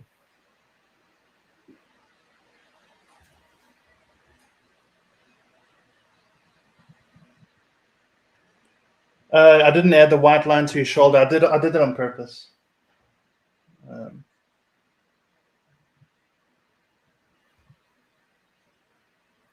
I needed to put this down now to separate this value from this value. Otherwise, I'm going to lose my lines, and then I'm in big trouble. I may as well stop painting. Well, I'm really losing this whole side. I'm trying to speed up to the point where I'm starting to lose a few things. But again, I know I can fix it. Yeah. So I'll probably go in later and add stuff that's missing that side. Yeah, I just want to get just fired in right now, just to get it done. That's going to do for now. All right. So I'm not going to worry about that side yet. What I'm going to do right now is get out the airbrush and add a little volume to this. I want to add a little purple at the bottom and see what I can get. And we'll see if I can get my airbrush working.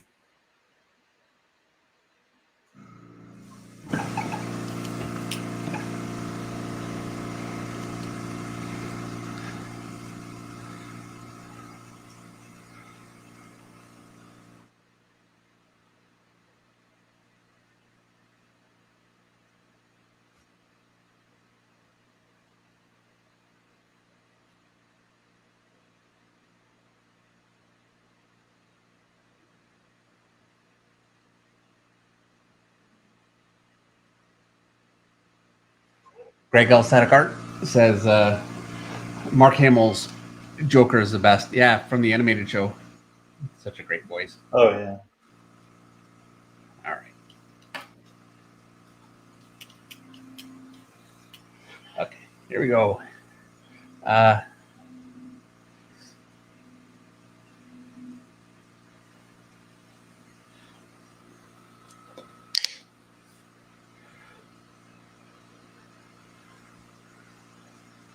So I've got a bunch of my base mixture in there. I've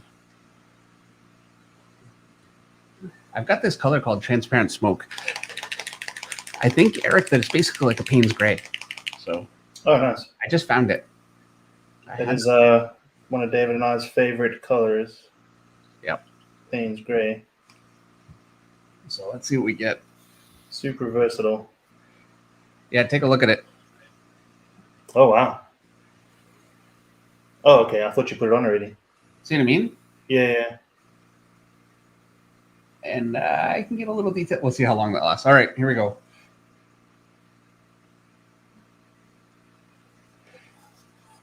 It's actually so transparent, it's like doing nothing.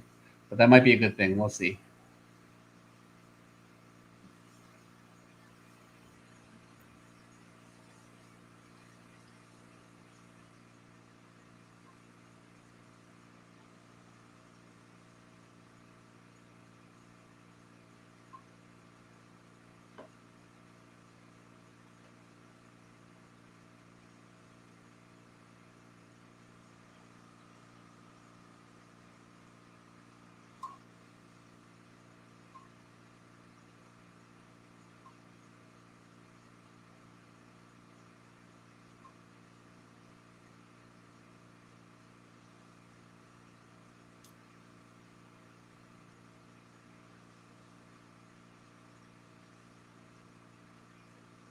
I'm going to add just a little bit more to my mixture. You know what? I didn't even mix it.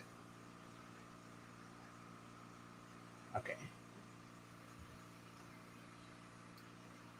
Yeah, it needs a little more. I've got so much thinner and so little paint. I'm getting almost nothing. And it's transparent smoke anyway, but still. Yeah, I think with what we're doing, the transparency really, it's actually a pretty good thing. You know, because we're not adding highlights with it. Yep. And can build up our values a lot more subtly. Or the base tone, rather.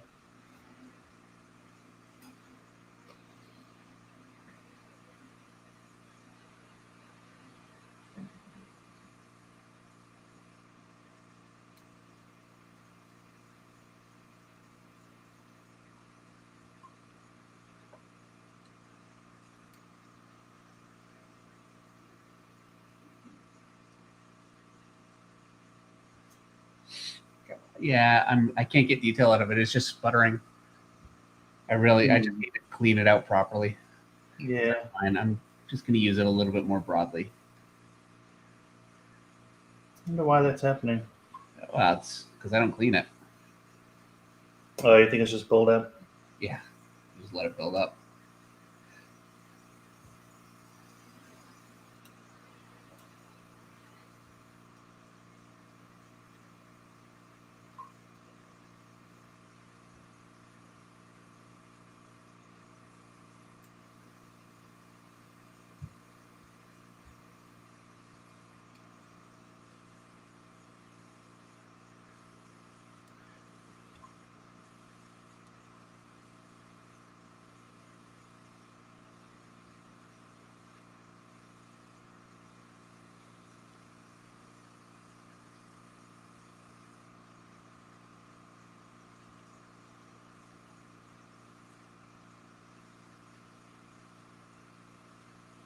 Storyboss Moses makes a good point, and I agree. It actually helps looking up at the screen that's filming your work because it gives you a more subjective view of what's happening, even if you're not streaming. Yeah, it's true. It really does.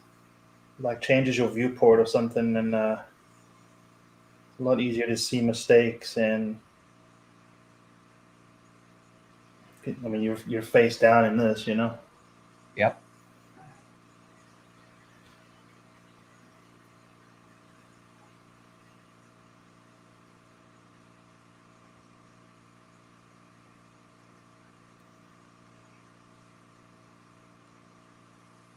Okay. I'm going to add a little more color to this before I lose my mind. I'm adding just a little bit of black. Let me mix that before I just go and do that.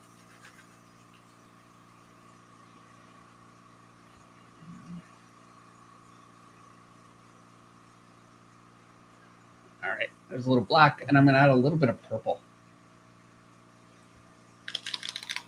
What purple do you have? A purple that wasn't closed. All right, hang on.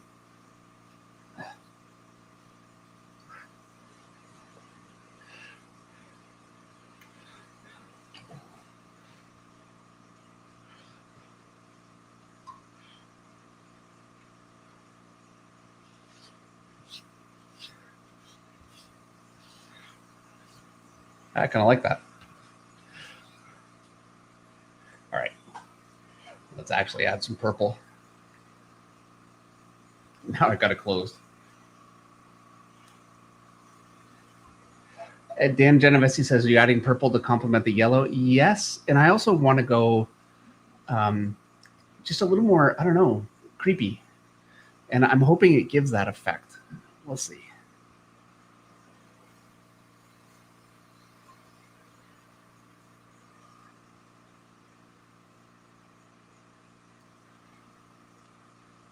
And again, I can't get detail, unfortunately. It is what it is.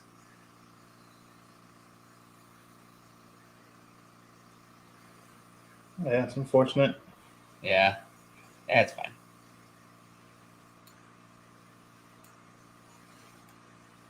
I just use it broadly.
And I'm having to go with like multiple coats to build it up. Yeah. But it's all right. Rather This do is that. an interesting one. What's that? This piece. It's a lot of fine details. Yeah.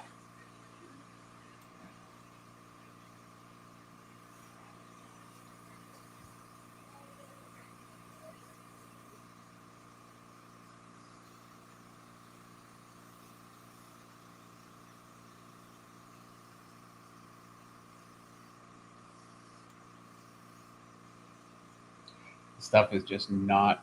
I'm like trying to get over the teeth here with a little bit of color. Nothing doing.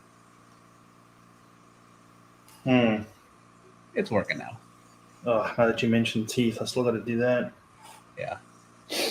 Might do the background first and then come in with everything else.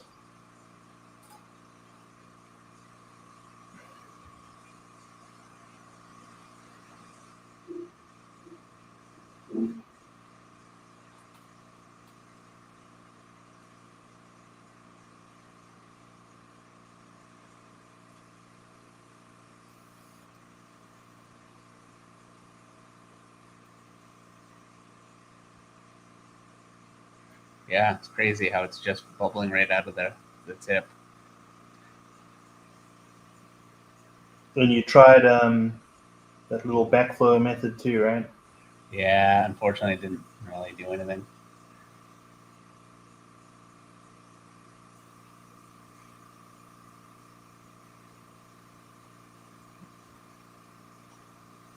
All right.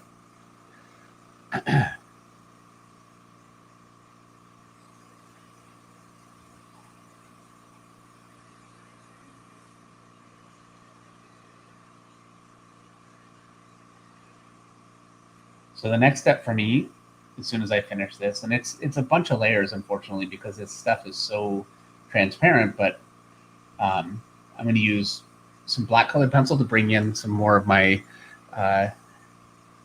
detail in through here. Some of this stuff kind of gets lost just a little bit, and then it'll be a few highlights, and we're off to the races.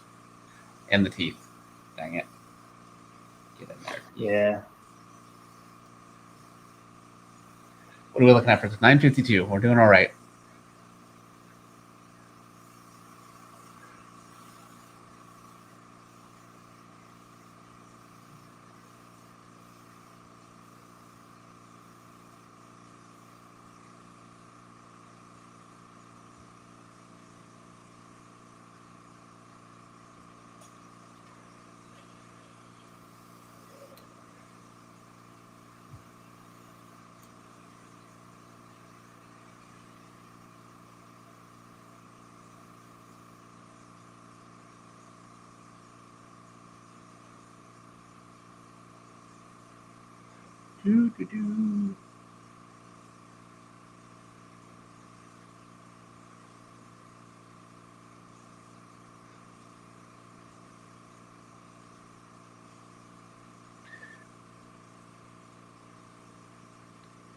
This would take so much less patience if I was better with an airbrush.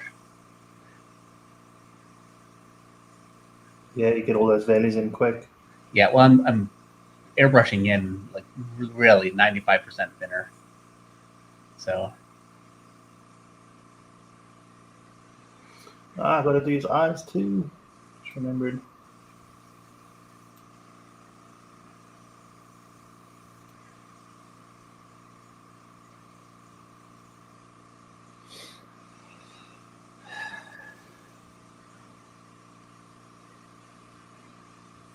all right, just a little bit more.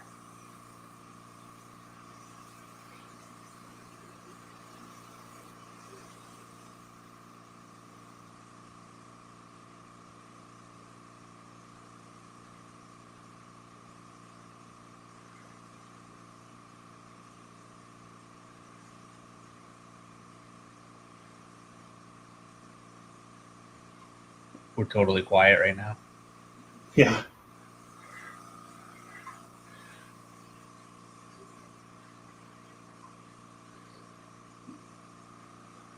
Yellow eyes. I think I'm gonna go a bit orange, maybe if I can. I don't know.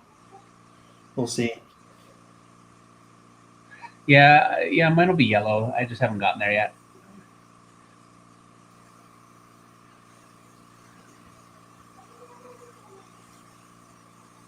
Okay.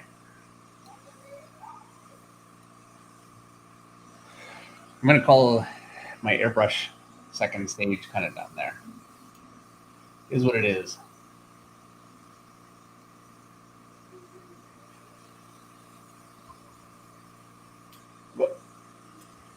Towel.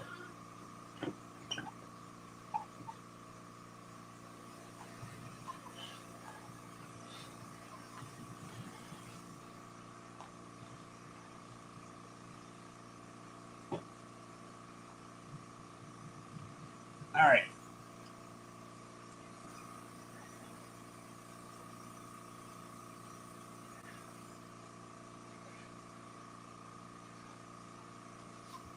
I'm noodling way too much here. I'm gonna have to put the background in or go somewhere else.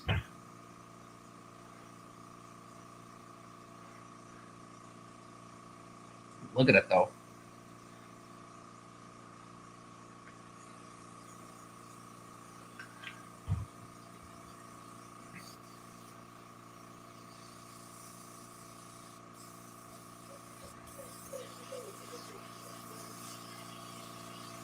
All right. I'm going to call that done for cleaning the airbrush because thing's not working anyway.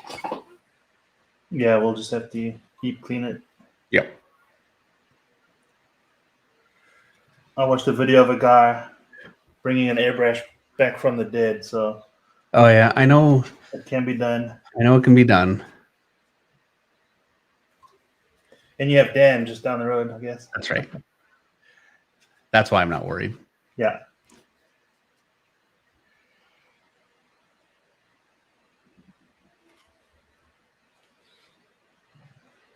And I said I was going to use colored pencil. I really should, but I'm just kind of going in and picking up my highlights first. And this is going to be bring me much closer to where I want to be finished. You almost finished?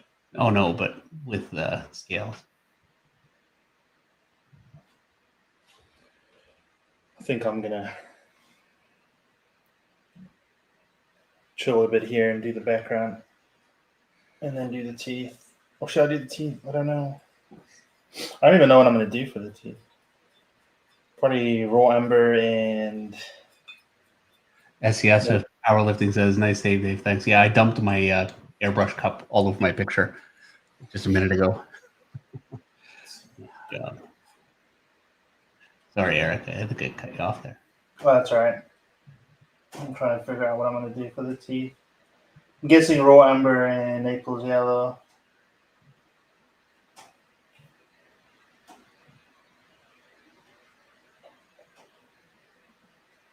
I find it's such a difficult thing for me to get enough flow out of my paint that it gets like this. This is what I want. But if it's too wet, it starts to beat up a little bit. If it's too dry, it starts to drag a little bit, and it can be a bit of a back and forth sometimes. It's frustrating.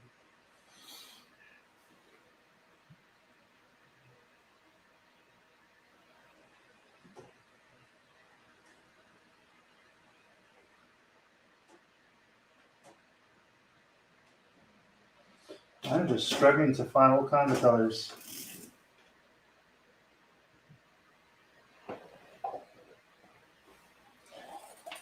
Thing is that, you know, taking them out before the stream won't help either because it's kind of like flying by the seat of your pants. You don't know which colors you need. I know.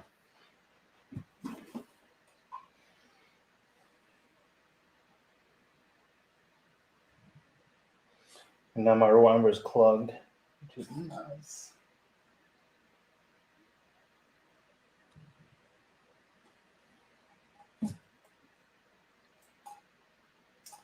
Oh dear. And the nice thing is, as I go brighter, I'm really only going to do some parts of it bright. Most of it, I just want to push back. So I'm further along than I could be, I guess. I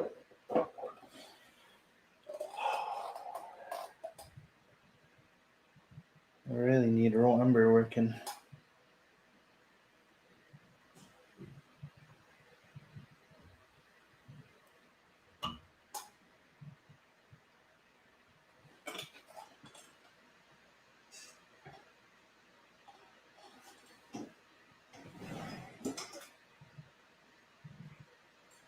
Now I'm a little bit too dry.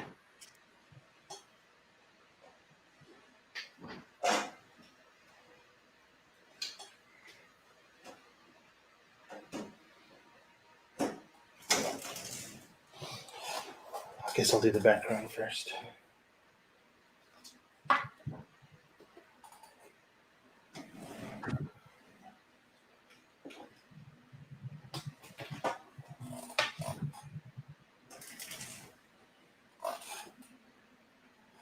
It's probably my least favorite part. Putting the background in. Yeah.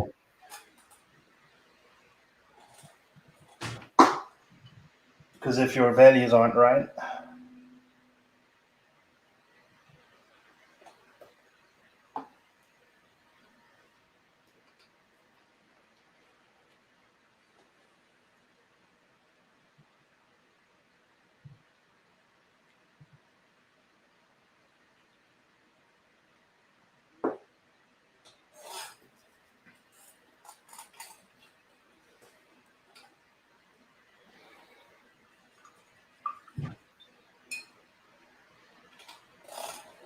what's going on in the chat?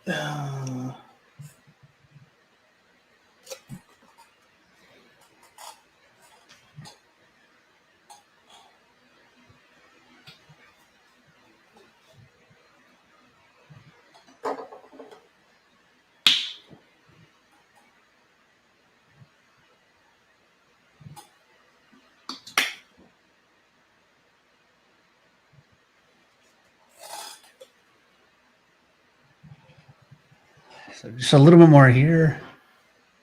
And then once I start getting in some of my shadows cleaned up, I should almost just do that because it'll really make a big difference. But once I start doing something, Eric, it's really stop.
Thank you for liking and subscribing. Yours truly, John. Appreciate it.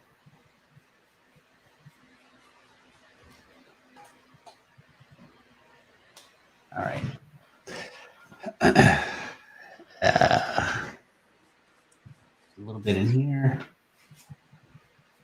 It's too wet. And you can see right away it just beads up with water. So you can tell if your brush is too wet right away.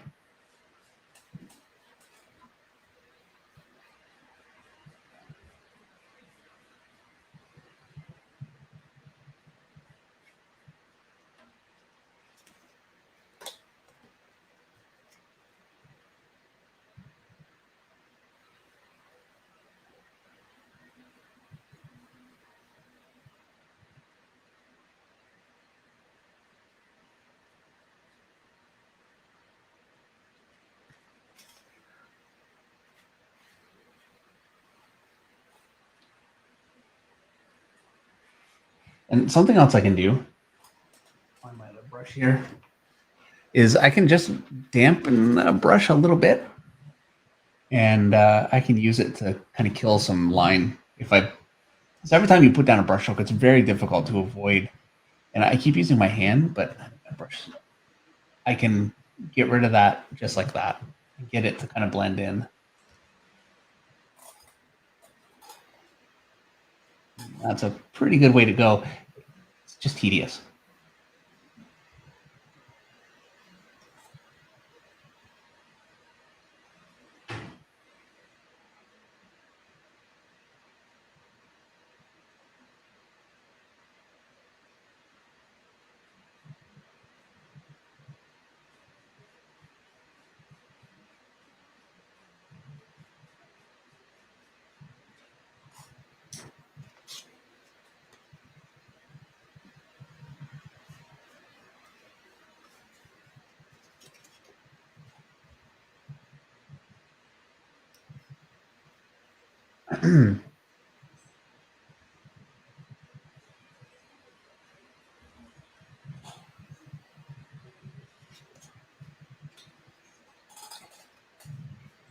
I wish there was a faster, easier way to do this. I'm sure there is.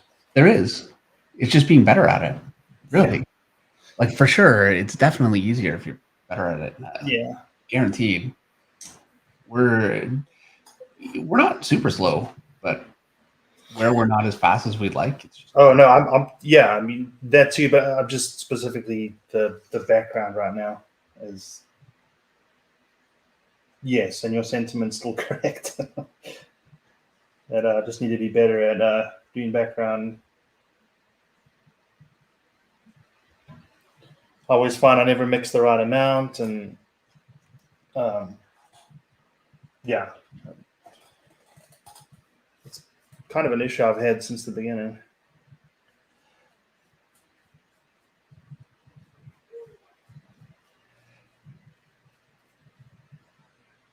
Right. I know you're very accurate with and then, going right up until up to the lines that you're painting next to. Because you use a wide brush right there. I stopped doing that. Oh, really? What do you do now? I used a smaller brush, and I do more scumbling and thinner passes. Okay. I've got too much paint on the brush. I'm fighting with it. Point where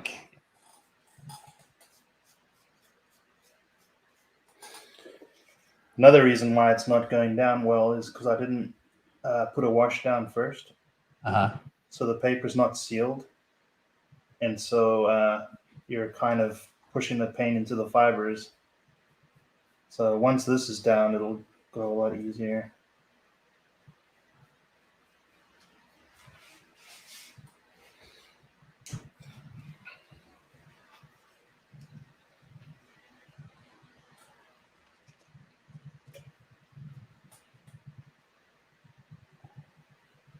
Andrew Lard says it's always the last 5 minutes of the artwork where the marathon you just run comes together. Yeah, that's always the hope, right? And I am trying to build up something that's like tonally kind of coming up together. My oops, I'm gonna have to cover that. My challenge, the biggest challenge I have is I could easily spend the hours that it takes to noodle all this together and make it all, be something. What I can do in the time that we have, though, and we have a lot of time. Like, I'm not just going to quit, but it's a little tough. And I just difficult to know. That's the other thing, Eric. It's hard to know how long things will take. So it's Yeah. so I'm trying to just burn through everything, and I could end up like being done an hour before I needed to, but I just don't know. Yeah, there's so many surprises that it can throw you away. Yeah.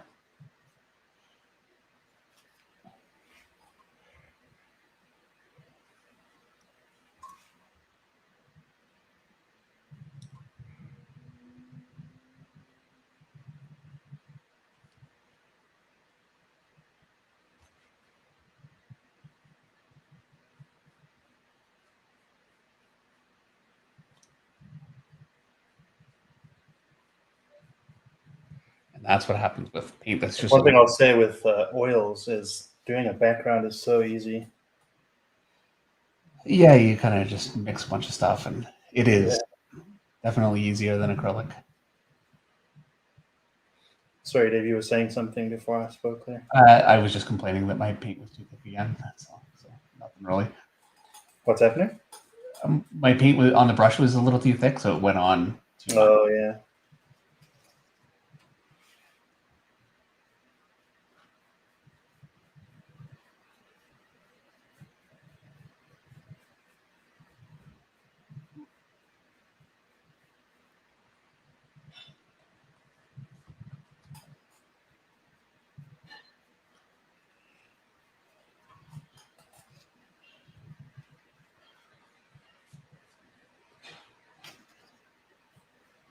Okay.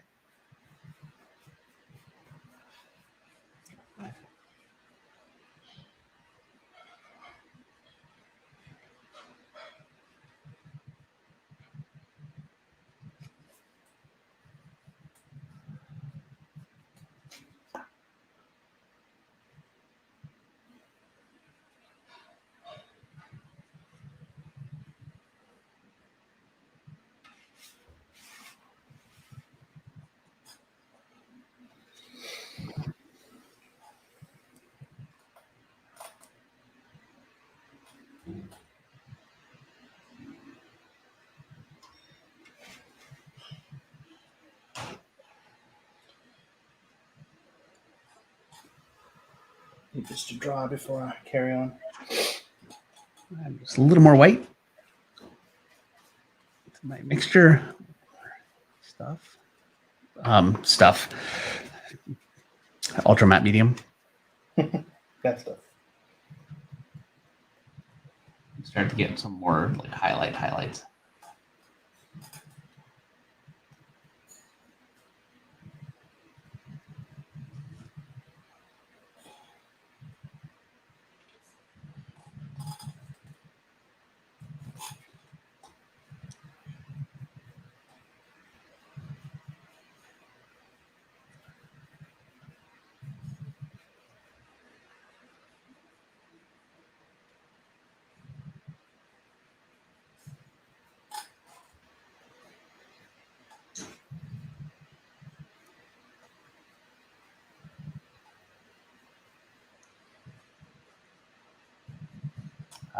I've got a few areas where I'm just trying to work really fast. I'm ending up with splotches, but you can fix it. Johnny Desjardins is here. Hey. At least someone greeted him. I didn't see the message, but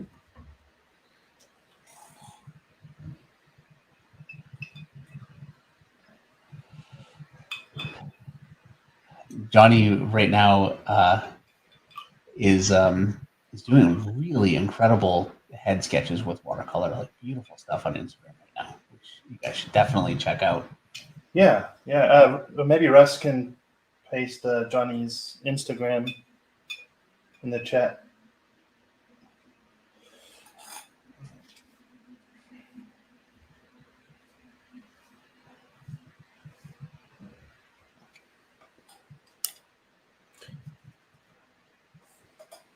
Yeah, Johnny always comes up with techniques, which I know for a fact would be so much fun to try. Yep. Yeah, it would actually be very cool to see if we can get him on again and try that one. I think that'd be a lot of fun.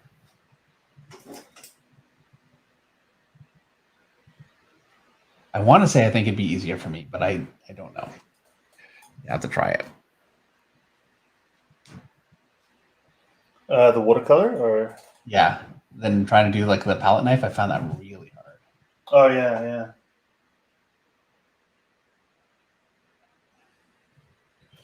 Yeah, I'm pretty sure I'd be totally lost there.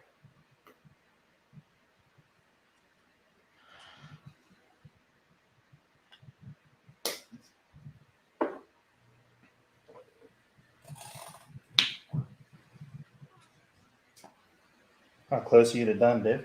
Yeah, he's here. Johnny Desjardins says, thanks. Really enjoy playing with watercolor. They're going to be my new sketches for shows. Yeah, absolutely. I mean, they look great. And you can't really do oil. The kind of oil palette knife painting, which is very cool, which you guys should also check out. Very difficult to do at a show. So it's great. What's that, Eric? I was asking you how close you are to done. I got, what time is it? 10 o'clock, 10:14.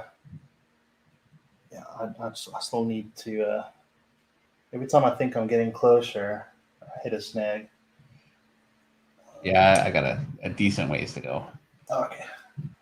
Don't want to keep you waiting. No. Not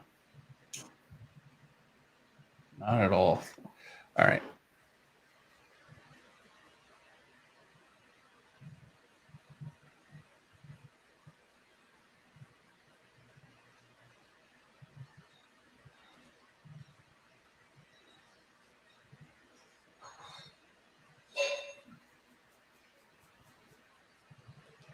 Man, I just don't know how this is going to work. It's got me creeped out. Got to kind of go for it, I guess. Yep. That's why this is so much fun. All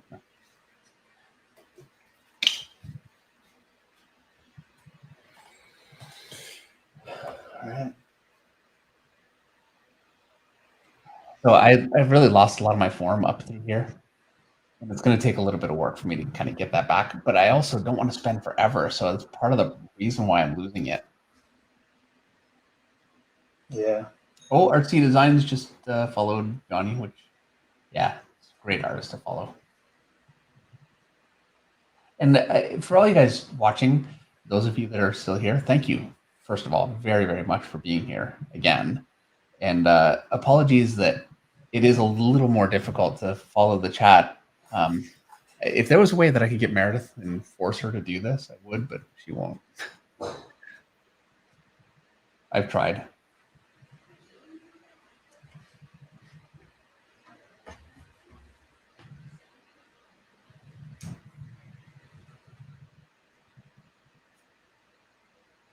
All right. Dang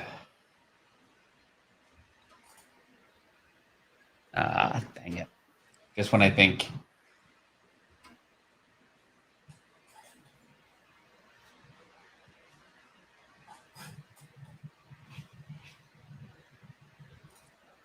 My brush is totally dry, so it's really picking up nothing. There we go. And this is my other brush. There's no paint on this brush. I'm just using it to try to break up the hard edges on some of this stuff. And I do want to, darn it, I do want to get a little detail down here. So what I'm going to do, I'm going to add a little blue to this. And I'm not even, I think I'm just going to add blue. Because trying to add red, I'm ending up with mud. With blue, I think it could be kind of interesting. Hopefully. Let's see. I'm not liking it so far. It's really popping. Do what? The color that I'm adding, I always know, like when I'm adding a color and it's popping out too much, it's a problem. Yeah. It's just a little too light. Just a little black, maybe. I don't know. No, that just killed it. Darn it. A little white. This might be better. So I added a little black, which totally killed it. And then I just made my blue again and added that into the black. And I'm hoping this will be a little bit more compatible.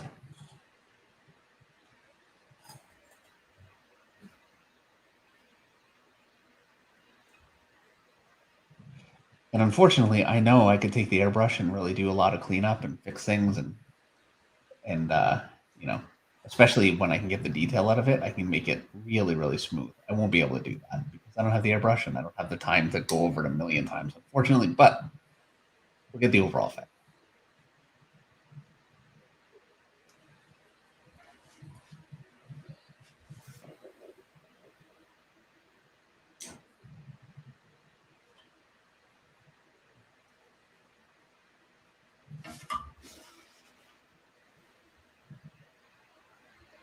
All right.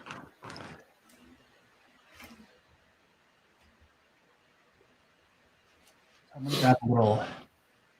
Yeah, everything else went kind of smooth, and now I'm sweating bullets. Yeah. Yeah.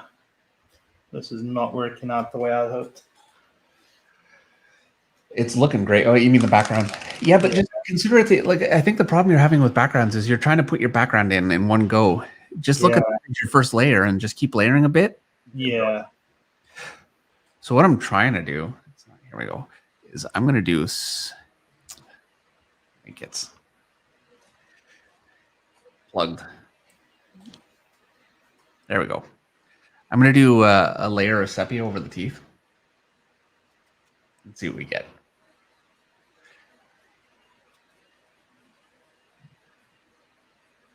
And I'm just going to go really light. What I want to do is just kind of round them out a little bit.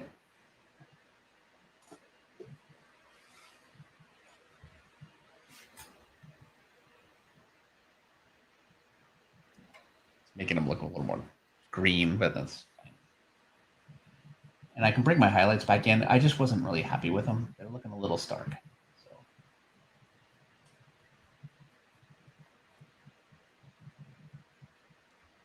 I'm gonna put some of that over here too. Just want to try and kill some of this stuff. And the places where I've dumped stuff on my picture, I can just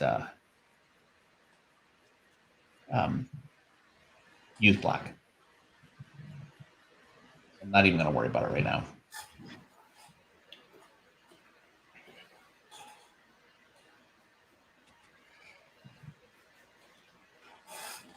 But so, you know, also you can really, like I was doing with the airbrush, I can go back in with a bit of a transparent color on top of some of this stuff and really soften the edges too. It's very, very similar. Airbrush is easier, but it works basically the same.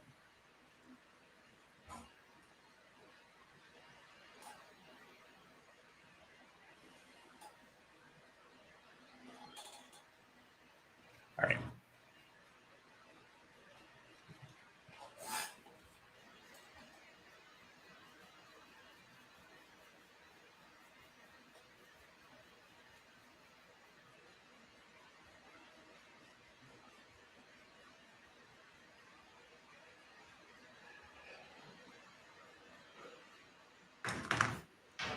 I've got my black colored pencil. Here we go. Look at this. It's canoeing. You know what I'm talking about? Is that canoe? You know? No, I hate that. Yeah. There we go. Okay.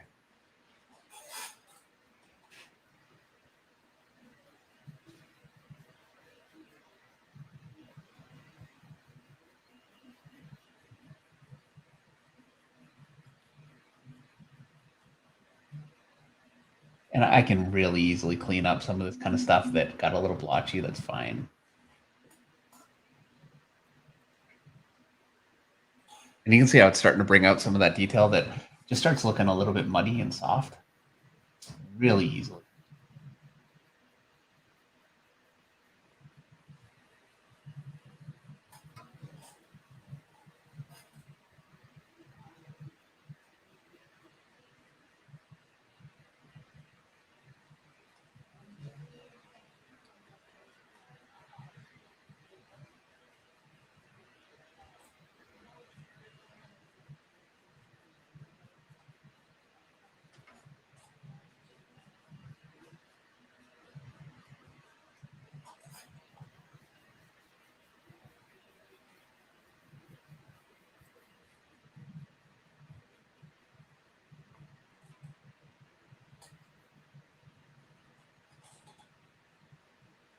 And I can also use this in a lot of these areas to start to shore things up where I just got really, really loose and ugly.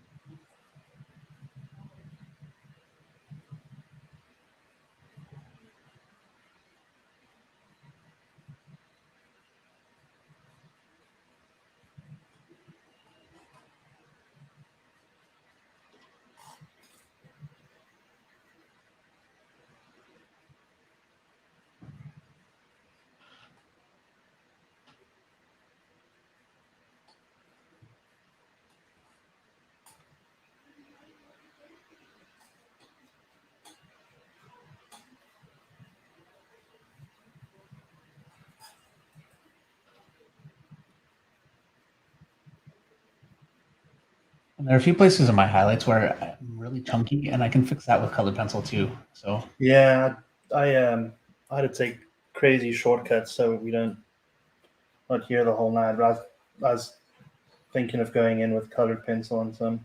yeah, I'm gonna do it now. Look, I have till midnight, so I know midnight is kind of my deadline. Hopefully we get it finished before that. We're not here all night, but I want to do this right as much as we can. So. Yeah. My shirt is only slightly damp, so I think we're okay. I think yours is working out great. You got no reason to be.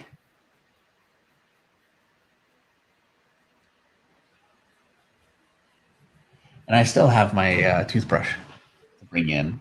Yeah, I was wondering about that. I still haven't even. I kind of forgot to do it. What I did last time was I just took one paintbrush on against another one and hit it. Yeah. And that gives a nice thick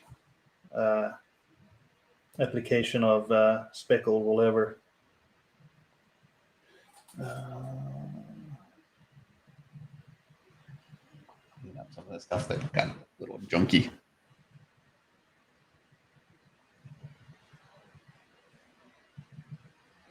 You can see how yours truly, John, says, I'll pull an all-nighter. I got to get better because this is really inspiring me. Well, good.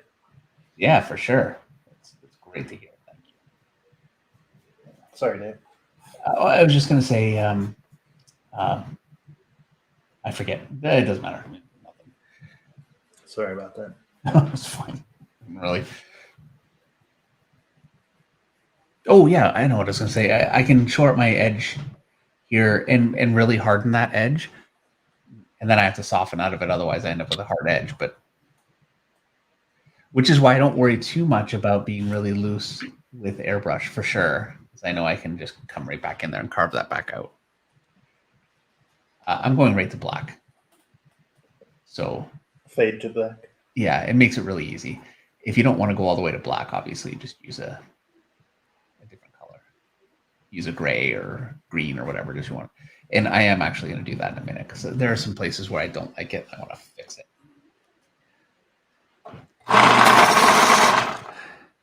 My sharp. Get my reference. Fade to black. Oh, sorry. Yeah. Okay. Yeah.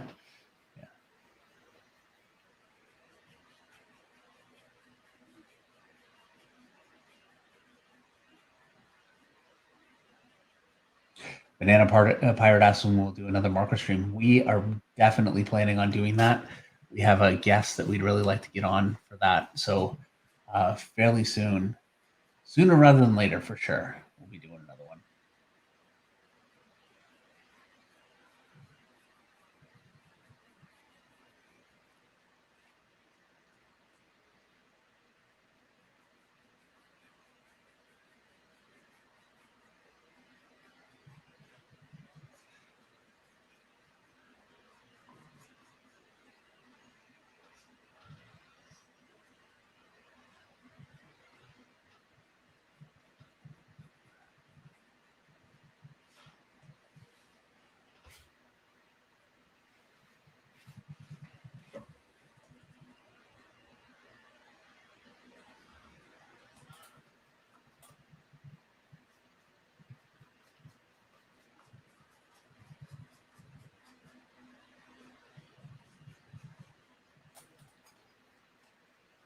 And, you know, this is a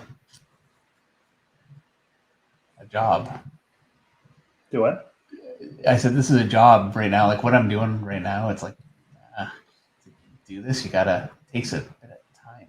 It's like, I just want to hit a button and it's done. But, Yeah. like I know what I want from this picture, but for me to get there,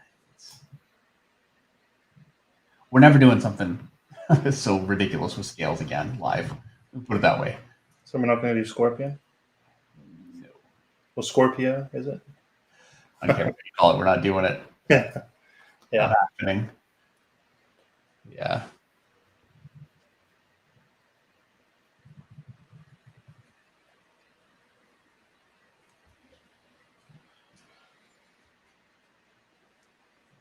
That didn't work like I wanted.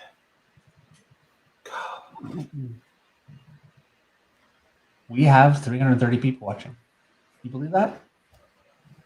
I honestly figured, okay, everybody went to bed by now.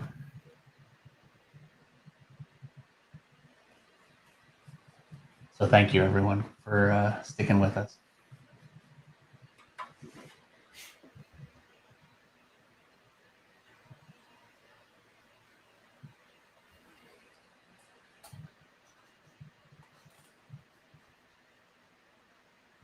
And I can start to fade this up a little bit. I wanted this to be really bright, but now I'm really kind of, I don't know. I have to admit, Eric, I'm a little lost. Yeah, join the club. Which part? Here, I don't want to go too bright with it. I think your rim light that you had in the pencils will be perfect.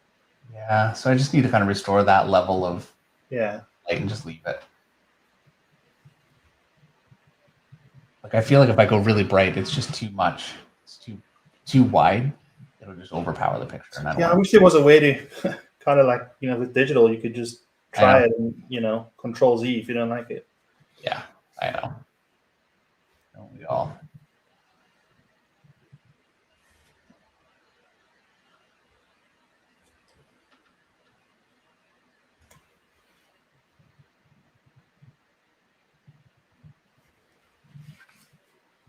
Yeah, I'm thinking like most of these pictures I've been able to do pretty quickly. This one to do right, it's a couple of day job. Yeah, it really is. Which I mean, we can get pretty far with it, but I'm having to acknowledge that part of it is it's too much. Yeah, it's a lot. But that's not the only part. I don't want to just be like, no time. Otherwise, this would be great. No, I'm also struggling with this, like just what to do with it. I'm not sure. I'm having a hard time knowing where to go. So that's a factor that's totally outside of time. Yeah. But, I'm hoping before we're done tonight that I can, I'll put it this way. I'm going to try some things. Yeah. Flops, it flops. Well, I mean, I think adding the rim light there is going to work because you want that light on dark, at least on the on his left side. You're worried it's going to be too stark? I just don't know. I think it'll work. Yeah. I think it'll work.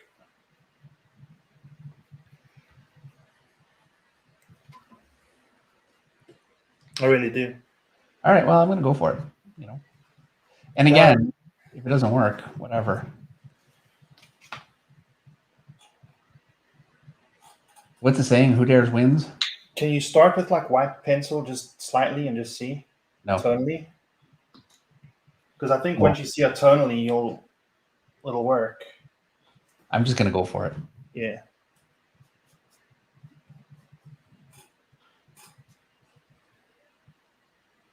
I hate trying things. I just want to do it.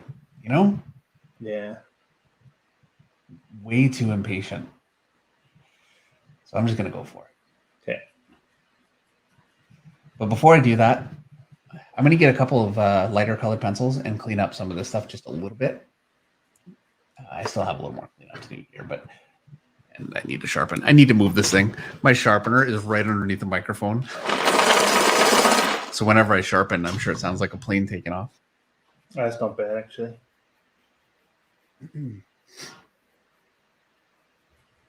I'm gonna have to cheat, otherwise this is gonna. Russick says the voice of reason. Can't you just start with white pencil? No, I can't. Yeah, I know it is the reasonable way to go, but heck with it.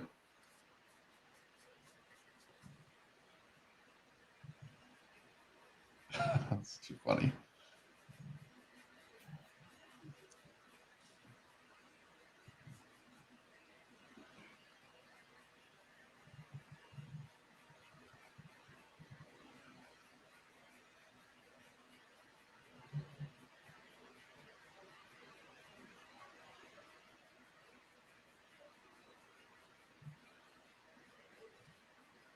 Oh, Johnny Desjardins taken off.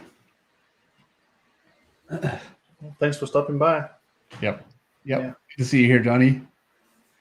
Actually, I just watched him. He was doing, this is a couple weeks ago. He was doing a picture on Instagram Live. I didn't even know you could do that. Yeah. Yeah. I don't know how worthwhile it is. Maybe folks in the chat can say if it's worthwhile or not. I just don't know enough about Instagram Live to know if it's. I don't know if it's easy to communicate with people. I just don't know. Yeah. Yeah, I sure don't know. I didn't even know you could do it.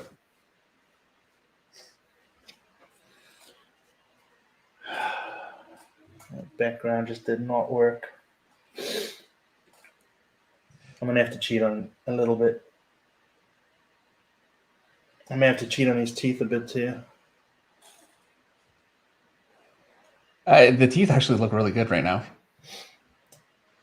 think I should leave as is or add a little bit of yellow or I still have to do his eyes. Yeah, I would concentrate on his eyes because honestly, I think those teeth look really good. Votes, everybody? Yeah. Phone a friend. I mean, do what you want to do. Like, No. Hey, whatever people vote, but see what people think. Yeah, I'm all for advice at this point. Yeah. Christopherson 16 says, "Will Dave do white highlights? Would that be too much?" I will in a couple of places, but and this is, Chris, where I am a little lost. I'm actually really not sure entirely what to do.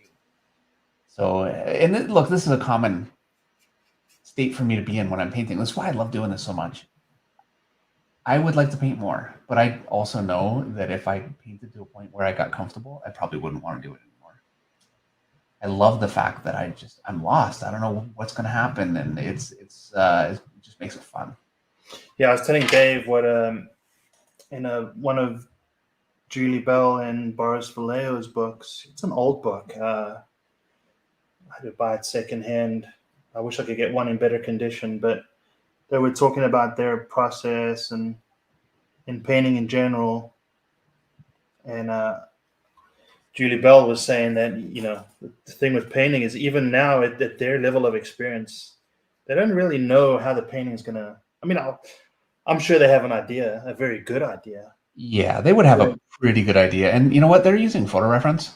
Yeah. And not to I hope I don't sound like I'm diminishing what they're doing, because they're shooting their own reference. They're doing beautiful work with it, and they can both draw incredibly well. So they're not shooting reference and say, hey, just strike a pose and we'll paint that. Like they're drawing the picture beautifully, actually, and then using reference for to help shore up what they're doing, right? Yeah. But she was saying that even with them, they just don't know how the painting is going to turn out. They don't know what curveballs are going to be thrown. Right. Yep. And that's actually encouraging hearing it from them. That hey, painting's got a life of its own. It's gonna turn out the way it turns out. I don't know. Every once in a while, I have a cover that just won't work or a page that won't work, and I just need to start again. Like it happens. It's rare, but it happens. I wonder for Boris, like when the last time that, because what's happened. It has to. Yeah. I wonder when is it? 30 years ago? Is it recent? It'd be interesting to know. Yeah. Oh, and by the way, my understanding is they paint on the same board that we're painting on. They do, actually. Yeah. Well, the reason we know this is we got this board from Dan DeSantos. Yeah. We have this from Dan, who, by the way, you guys all know Dan DeSantos, right? But he is an award-winning and best-selling fantasy painter, a novel cover artist. He's one of the best and one of the most in demand in the business. And so, yeah, he told us this is what he's working on. This is what Boris works on. And this is really the industry standard for illustrators. Yep. And, you know, I should say, what is this paper again? It is Strathmore 500, and it's an illustration board, and it's 20 ply vellum, right, or smooth. Yeah. So there you go. Well, vellum isn't smooth. Vellum. Yeah, I guess it's just a heavyweight 20 ply. Yeah. Yeah.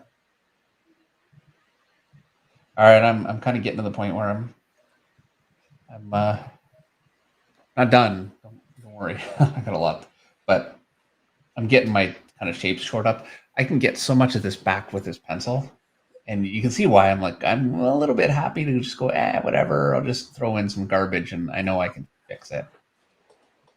And I think what I'm going to do now is actually break out some colors, colored pencil, which means I'm going to disappear for a bit while I try and search for colors that will work. I'll be right back.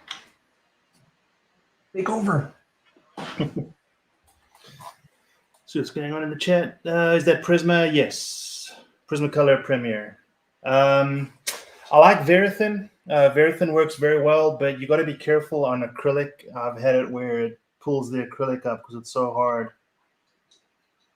So the Premiere works pretty well.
Okay, I'm back.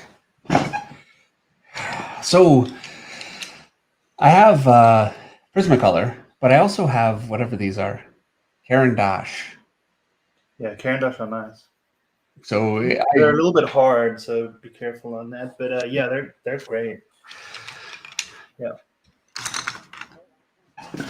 Yeah, if there's well, I guess, I mean, they're a little harder.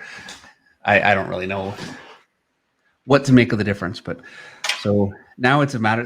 I hate this part, trying to find a color that's going to work here. And I can already see I don't have a color that's going to work. I'll be right back.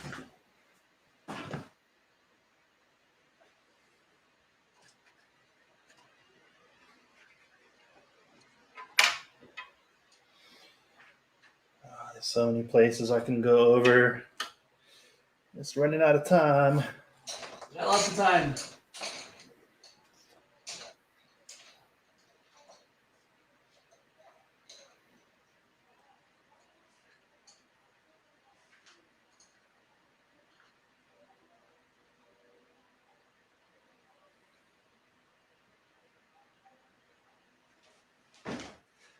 I truly don't have a color that's going to work. Look at this. And the problem is I'm so dark over there in that corner of the room.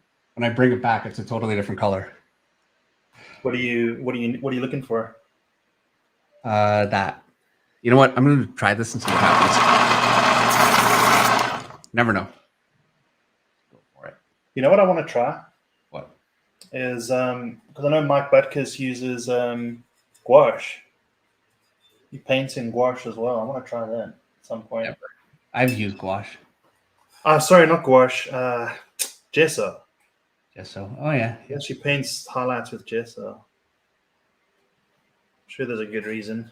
I'm 100% convinced that anybody that paints with gouache, they're actually faking it. It's not possible. I've tried. All right, Dave. Rim lights on his shoulder or no? That's a joke, by the way. I know it's possible. No. Okay.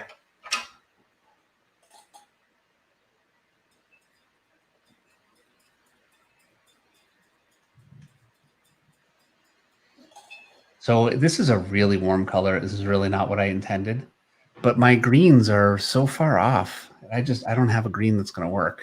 So I'm going to put this in and see. I think it's all right. It is what it is. Doesn't have to be all green, but I can really soften some of this stuff out. And actually being a bit of a different color might kind of give it a little, character. I hope.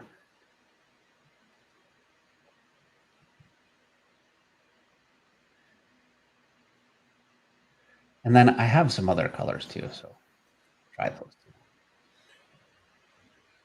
And I think I'm going to take your advice, Eric. I'm going to get over here a little bit, see what happens. Something's missing here. I don't know what it is. It's just. I'm going to hedge my bet. My bet.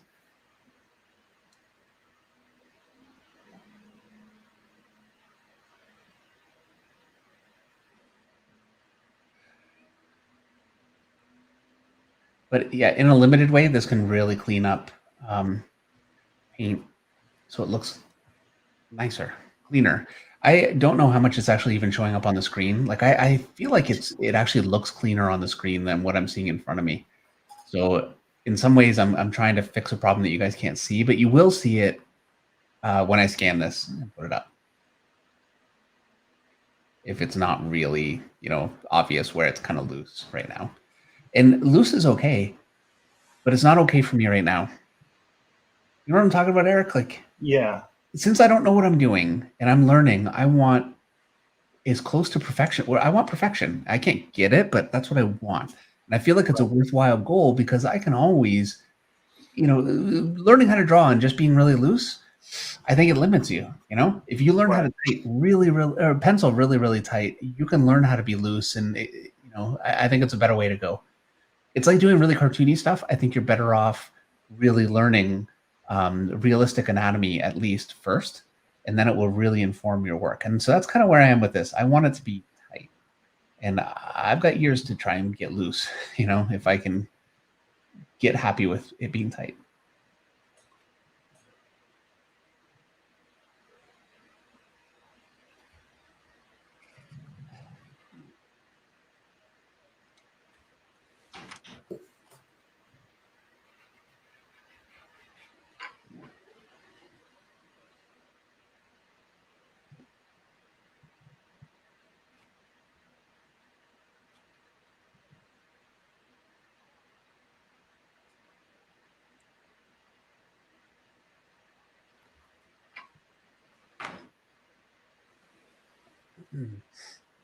All right. Man, I wish I had a color that matches that. Oh. I just don't know. Without putting. Oh. It's another thing is I don't know enough about like colored pencils either to try and get a. Oh, that works. Never mind. Forget what I was saying. Yeah, I don't know enough about which pencils complement each other, and I know. Yeah, neither do I. Unfortunately, there's only one way to learn. Yeah. So. Yeah, what we don't know is a lot. Unfortunately.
It's missing your signature, Eric. Yeah, I'm not there yet.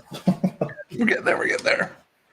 I mean, I can call it, sure. It's just, man, it's so hard just to, I don't know. How much of a mistake was that? I'm just not there yet. So now I'm just going to keep going with it. What's that? I put in a color that I think looks really bad. Yeah, I know. And you like, yeah. It's like the only way to try it here is on the canvas type of thing. Yep. Well, and I can't mix these. I'm so used to mixing my paint and really killing down the color. Yeah. Okay, so the highlight on his nose, that'll work on his left side. Pretty sure. I think the minute you add that, it's going to pop. The highlight on his nose, that'll... So his left side, so you know there's the 3 spikes. So that's the side of his here. face going down into his shoulder. Yeah. Yeah. You're going to rim like that, right? Yeah, I'm going to. Yeah. If you pull up your pencil sketch, I think you'll see it. Okay, I'll do it. You'll see what I'm seeing. I know, I'll do it. Over here. All right. See? Definitely work.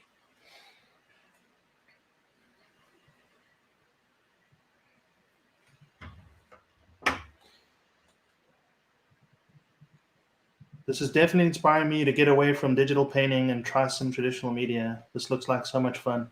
Oh, it is. Yeah, it's very tactile. Yeah, it's scary, you know, but it's a lot of fun. Yeah. And my favorite part is that you have a picture at the end of it that now look, digitally, it's not like you have nothing, obviously, but I really like having something that's physical that I manually made, you know, in front of me. I like that. Yeah. And that is certainly not to diminish. Oh yeah, not at all. There's no magic button that spits art out, you know. Whether you're digital or traditional, there's a lot of hard work involved in making something look good and takes years of practice. And but yeah, I mean, this is so tactile, and you know, being able to run your hand across, I don't know, everything about it. Just that, you know, you can hand it to someone, you can hang it on a wall. Not that you can't hang digital, but you know what I mean. Yep.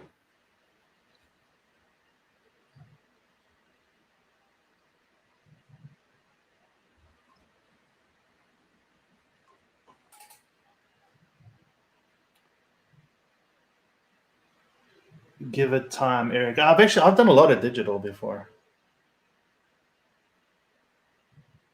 I just really get a kick out of learning traditional and seeing it develop in front of you, you know, with a brush and with pencils. And yeah, I know I'm blowing these out. I'm gonna have to fix it, but for now. See, that's what I think I'm missing here is the teeth being highlighted a bit. Try something real quick.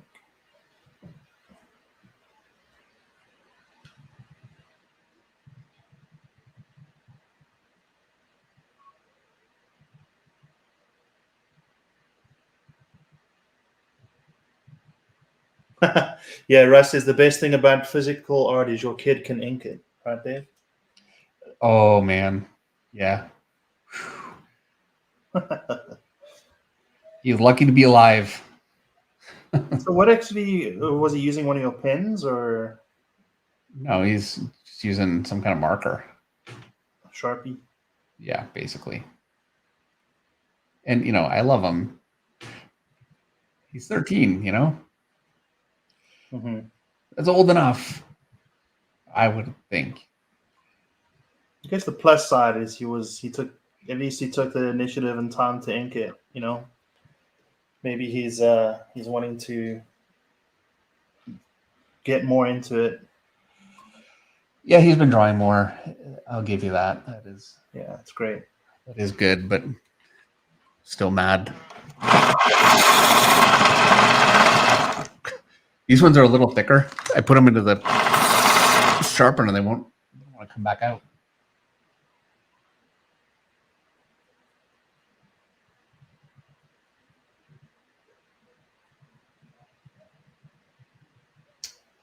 What was asked by? No, I'm always scared in here that I accidentally hit end broadcast, so I'm very scared to scroll up. Let me try.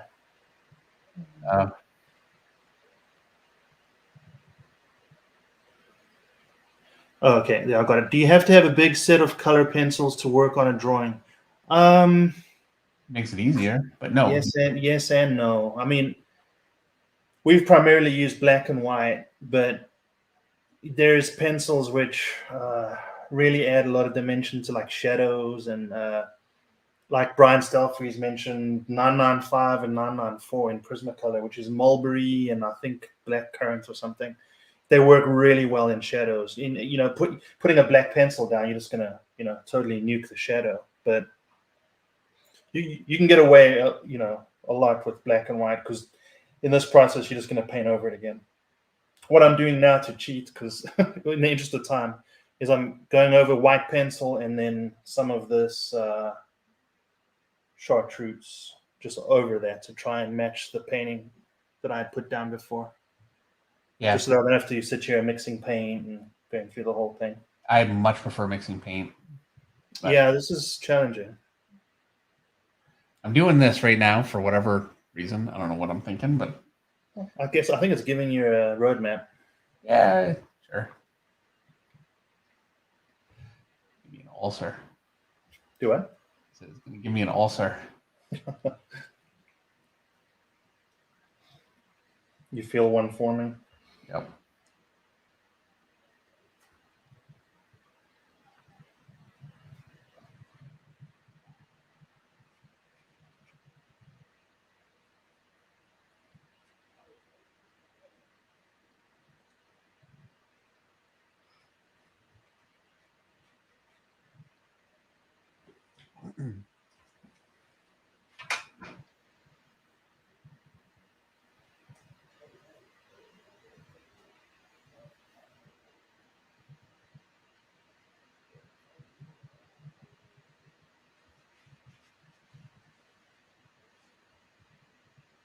So yeah, I think when I get this kind of where I want it, or when I pull up stakes and decide I hate it one way or the other, then I'll just wash in some paint just to clean it up.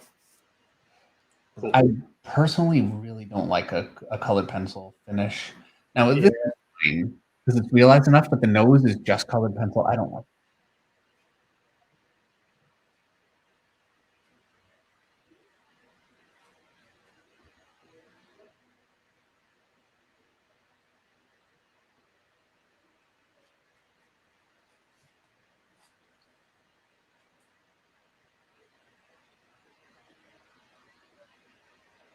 I don't know that this would be any easier for me to clean up than so. I don't know if this is like ever doing it. What were you saying, Dave? You don't. If I painted this and I didn't like it, I don't think that would actually be any harder for me to, or any easier for me to clean up than, or whatever. This is just as hard for me to fix if I don't like it as paint would be, is what I'm trying to say. That's true. Are you going to hit it with paint? Yes. Okay. I kind of have to now. Yeah, it gives it a bit of a, it's just not as intense, right? It's kind of chalky and yeah. It's hitting all the tooth of the paper and then everything else is not being left there. I'm just kind of noodling at this point. I don't know if I should call it. I still have to do the background. Dang it. I got it like. It's a sliver. Yeah, but gotta do it. It's so good though. Well, thank you, really.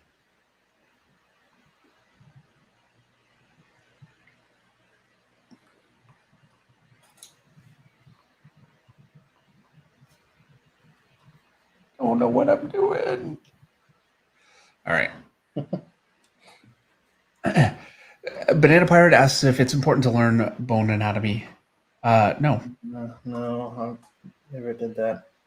No, I personally think it's important to learn anatomical structure and the underlying structure, learning the actual bones. Yeah. No reason to do I mean, that. for landmarks' sake, yeah. I mean, there's certain landmarks you need, but you know, like you spoke about landmarks like on the elbow, right, Dave? Where muscles attached to, or Oh, sure, but that's that's about it on the surface. yeah. You don't need too much. I think it's any kind of learning is good. So I don't want to say definitively no, but yeah, I think you don't need it.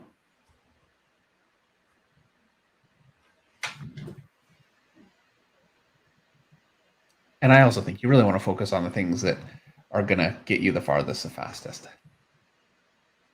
So while any kind of learning is good, I don't think you need that. Okay. Before we move on, I need to find my toothbrush. I'll be right back. I really should have this stuff ready to go, shouldn't I? Gonna brush your teeth. No.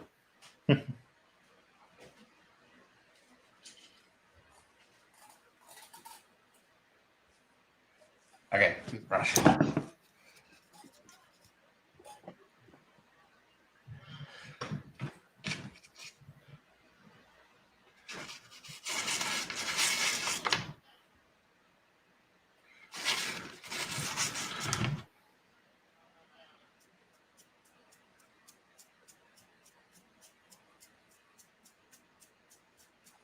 I especially want to get all back up in here because I hate it. Yeah, that color on his left shoulder is so good. Thanks. I think you're wrong. But I appreciate the support. So I'm just going through, and I just like just for some texture. Just throwing this on here. Man, this white pencil in chartreuse is a cheat code. I love it.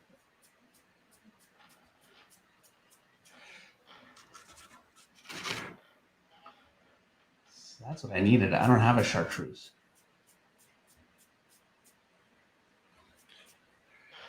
All right.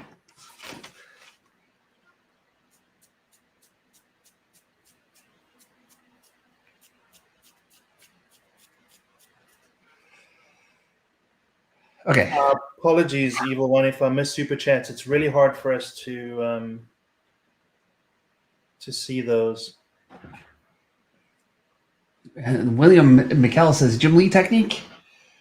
Yes, no, look, it's a fairly universal technique, but absolutely Jim Lee does it beautifully with his black and white art. He does a lot of things very, very nicely. Okay, I'm going to throw in my background really quick. Evil One sends a super chat. My favorite Batman villain, dare you to try airbrushing. He did. It's at the beginning of the video. Yep. We used the airbrush tonight. About 10 hours ago. It's been a long night. Okay.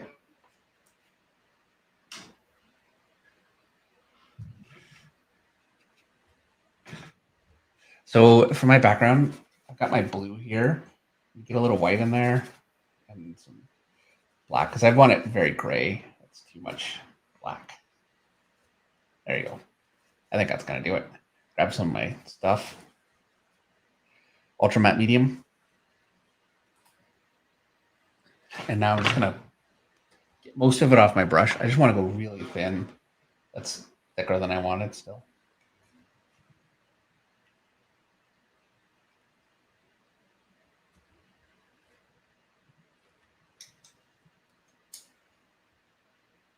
And I still have more painting to do on this a little bit, but it'd be kind of a good thing to start to see what the background's going to be.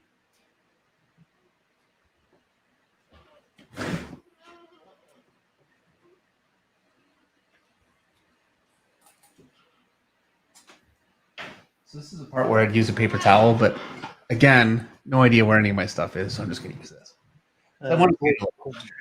Paul Floyd, looking beautiful. Dave and Eric, have a good night. Yeah, you too. Thanks for stopping by and hanging out with us. Yeah, absolutely. Thank you very much. Hopefully we'll see you again.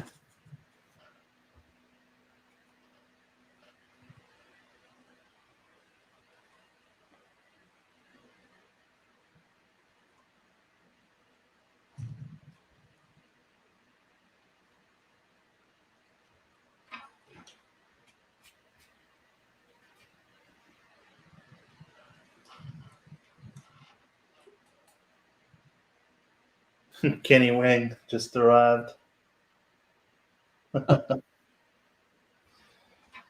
Oh, Kenny.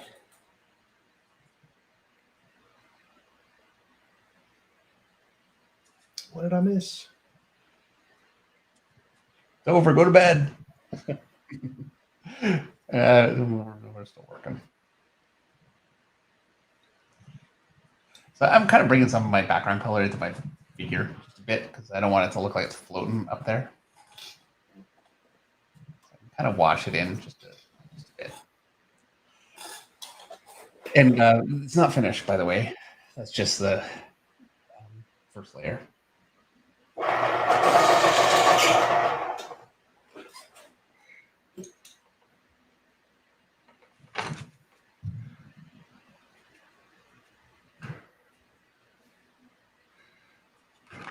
So I want to go dark and then kind of light around them, I think. Let's see if this might be a little too dark.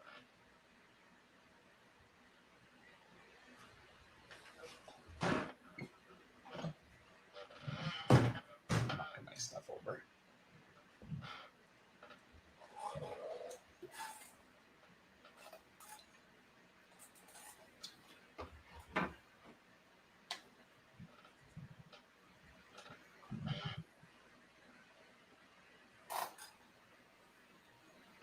I'm such a much bigger fan, Eric, of like a darker to light kind of background. So Yeah.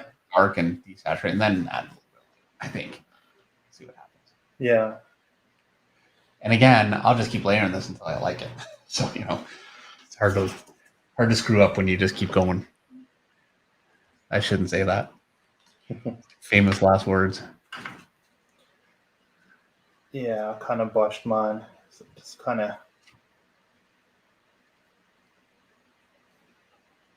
left it for what it is. And yeah, because you know what, I do think that you can put it together, but it's a matter of what can you do. You know? It's tough.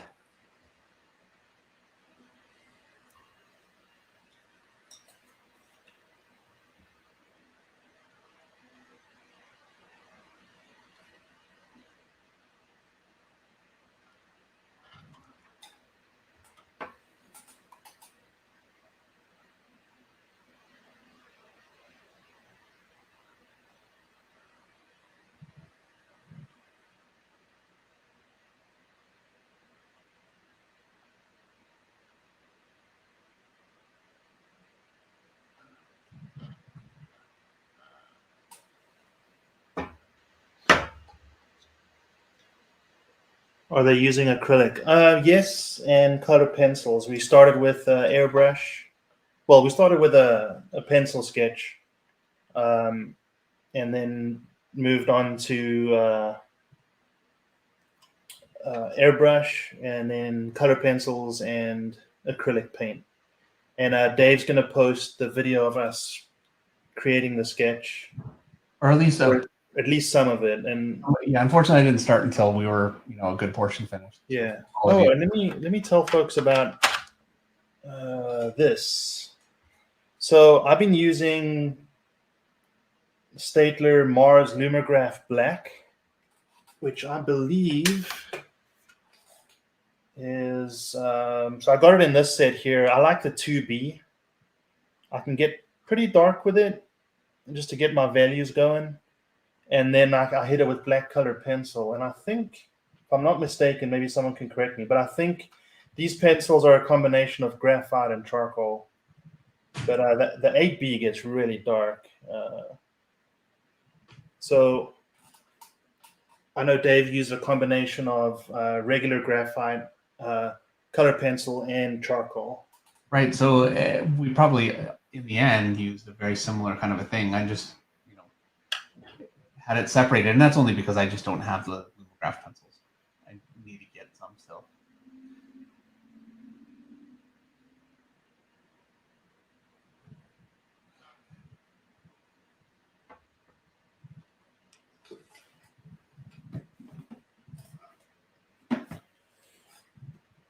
How much paint do you have on you at this point?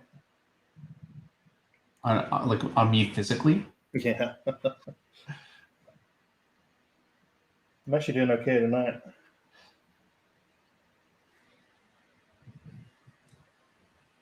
Let's see. Eric, do they smudge easily? Not as much as regular charcoal. Another nice thing about them is, like with regular graphite, if you do a lot of shading, there's a lot of reflection. Like if you tilt a page, it's very shiny. This stuff lays down pretty dark. As you go further towards 8B, the darker it gets and the less reflective. There's a super chat by Lee Tosby. Is it Tasby? Can't see, my laptop's pretty far from me. Looks like Killer Croc is about to go fight Godzilla. Both look great. Thank you. Yeah. Yeah, mine has a bit of a Godzilla look to him. So yeah, I think you hit the Killer Croc a little bit closer on the nail, like hit the nail on the head a little closer. Yeah, so like Rich Ware says, B is soft. The higher the number, the softer. So yes, and with that becomes, you'll get more smudging. But with the one I use, it's not bad. I just use that to get kind of idea of my values, and then I come in with a black color pencil and just color over everything.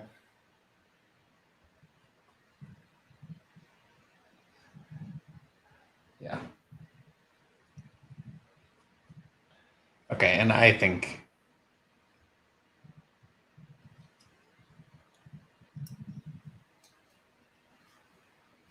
you do. My sky on the camera is very dark, or very light. It's much sharper here. So I'm gonna try and darken it up a little bit. You know, that's one thing I will say. Traditional versus digital. Trying to photograph a traditional painting is a nightmare. Yeah. I don't have that kind of setup that some do. Well, this is where I really need a paper towel instead of this stupid thing. But all right, I'm going to remove the tape. Yeah, it's working, Dave. yeah, it just needed to be darker, unfortunately.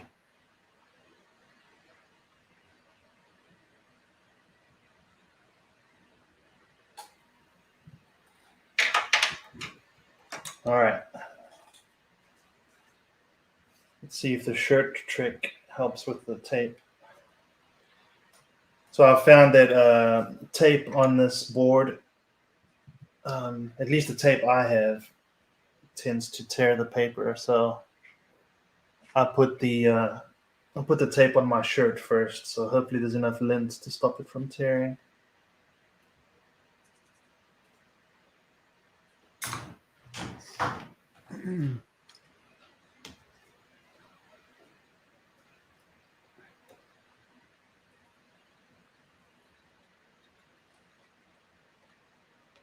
Can you scan a traditional painting? You can. It doesn't always work well.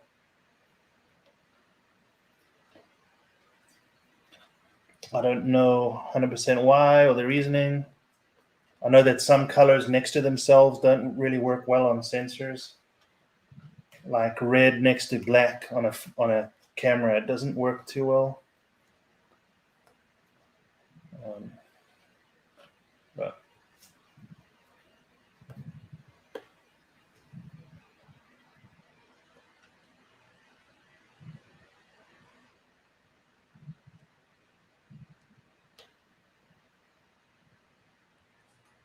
Mr. Alonzo Washington, both of these illustrations look great. I think you guys have been practicing over and over the last 6 months. That is true. Yeah. Wow, this tape is on here. Glass, maybe? It could be. If you, for example, if you try scan a painting that's been varnished, glossy, yeah, there could be reflections that's going to mess up the scan. Yeah, there's just so many factors, which the best I can do is take a picture. I have white light on my table here. I try to take a picture under that, and then I wait till morning. and I try to take a picture in natural light. Sometimes natural light looks better than white light. Sometimes it's the opposite. So I just got to kind of see what it looks like. But majority of the time, it doesn't look anything like the actual painting.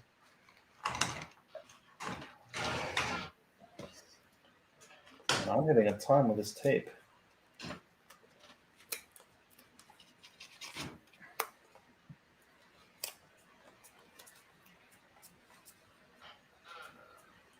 Please.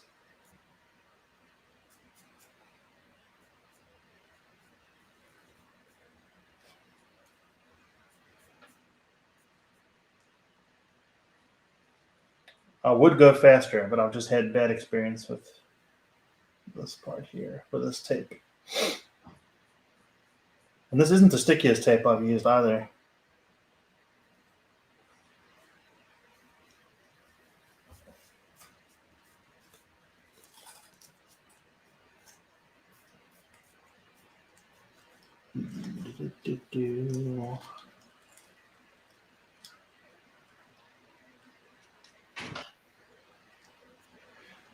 Use Photoshop to make your photo look more like it does in real life. Yeah,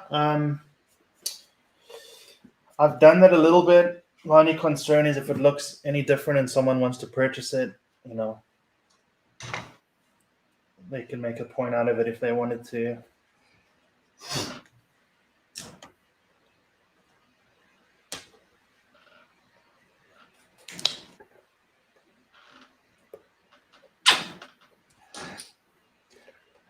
My paint's farting. Are you blaming the paint? No, that was me squeezing out some yellow. Uh-huh. Pablo Ramiro art, yeah, but you need a really good camera. Yep, you do. Yeah, some people have a whole setup just for photographing art. Yeah, you need a much better setup than I have, that's for sure. I think, yeah, like Dan, he has like a legit setup. He's got an article on Muddy Colors. Oh, really? Photographing your art. Yep. I think he does. I'm pretty sure I've seen it there.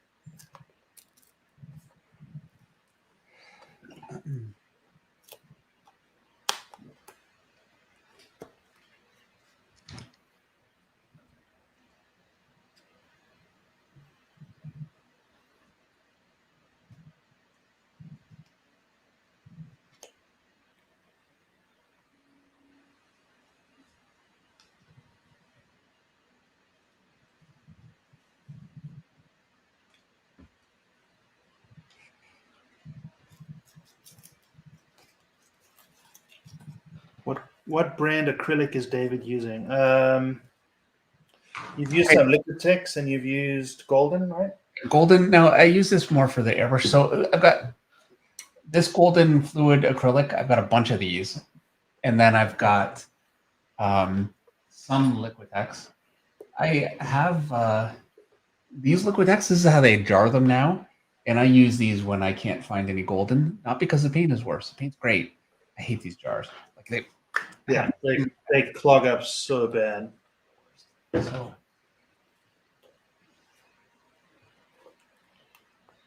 Yeah, I have the golden fluid, which is really nice. I just need more time to use it. It's really nice for doing glazes and washes.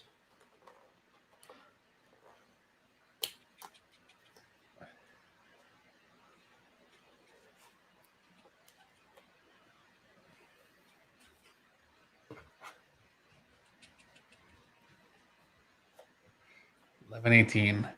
We're doing all right. We're getting close to the end.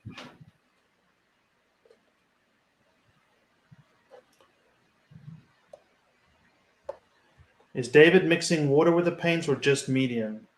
Both. Yeah. You kind of start getting a feel for what's needed. Yeah. If you're covering large areas like glazing, it's better to use a medium.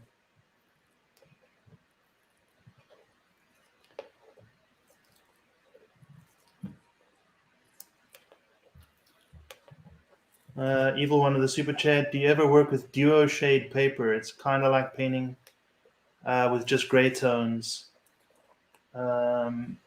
Man, the invisible ink stuff stink, but kind of miss that paper. He's like a toned paper. We did one tone paper stream. Yeah, yeah, I'd like to do more for sure. Yeah. So I'm probably going a little bit too bright with this red, but screw it. Get it in here and see what happens, and then I can kill it. But I wanted to kind of get a little more color in there. I don't know. We'll see what happens. It's way too bright. I can tell. It's too much.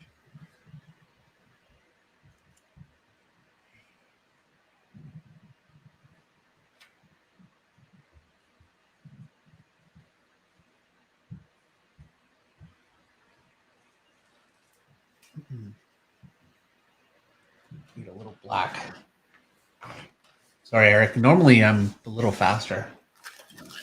I mean, you did all of that very quickly. I mean, it's so detailed and there's so much to it that I think you did it in a very fast time, actually. Well, 4-hour stream's kind of a long one. Not that I mind. Don't get me wrong. That's not what I don't mind, but I don't want to. Well, look, when you guys are tired and you want to go to bed, I don't blame you. I've read a lot of comments where people said they're in for the long haul. I think folks are digging it.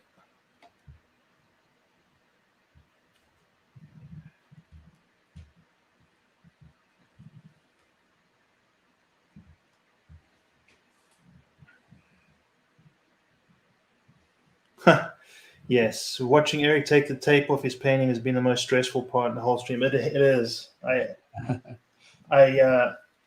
going to show you. I don't know if the camera will pick it up. I'm wearing a red shirt today, and a trick that you can do is put the tape on your shirt first, so it picks up lint. I don't know if you can tell, but there's red lint here. So when it's less adhesive, but it's still not perfect. I need to come up with a better solution.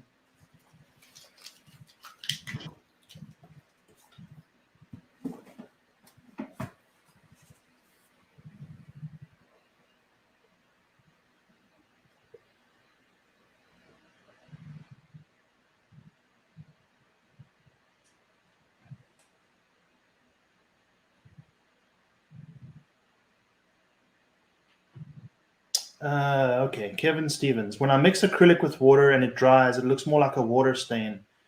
Am I just not adding enough paint to the mixture? Yeah, you don't want to water your acrylic down too much. Yes, if it ends up looking like a water stain, it's just too wet. Yeah. 100%. Acrylic is... You'll mix with it, and then you'll be like happy, like, oh, that's perfect. That's the mix I want. And it'll be gone in 5 seconds, and you'll kill yourself trying to get it again, but it gets easier. I'm still water acts like a thinner for acrylic, and if it breaks the acrylic polymer, then you're going to have problems with peeling and flaking, and you want to be very careful. That's why medium like this is great, because this is acrylic polymer, which is in the acrylic itself. So because you're using what's the acrylic polymer that's in the paint, you can dilute it as much as you want. Now the paint's going to get thinner, but you're not going to have problems with the polymer, breaking down. Right. So that's why it's good to use medium. And specifically for what we're doing, this is ultra matte medium. So it's got a real nice matte finish and a nice tooth for pencils to work on. So yeah, get yourself some of this stuff. It's great. And this is the fluid. It's not the gel. Of course, it's not in a gel tub, but gel is a whole other story. If you want to add body to your paints, which we don't, we want to glaze over the pencils and everything else. So you don't want to have something too thick. Is there a reason you didn't use painter's tape? No reason in particular. This is just the tape that was at the art store. And it's still ruining the paper a bit. Now, I will say, if I had sealed the paper first with gesso or with any medium, this wouldn't have happened. Yeah, that's The paint would have just peeled off. Because I mean, acrylic's like glue. I mean, it's going to seal this paper, and so still don't have a perfect solution for that. Really, like drawing on gouache is unfun. yeah. I mean, gesso. Transferring a picture is one thing, but shading it like that's another. I guess the best thing is just to put matte medium or medium over your drawing and not do gesso. I don't know.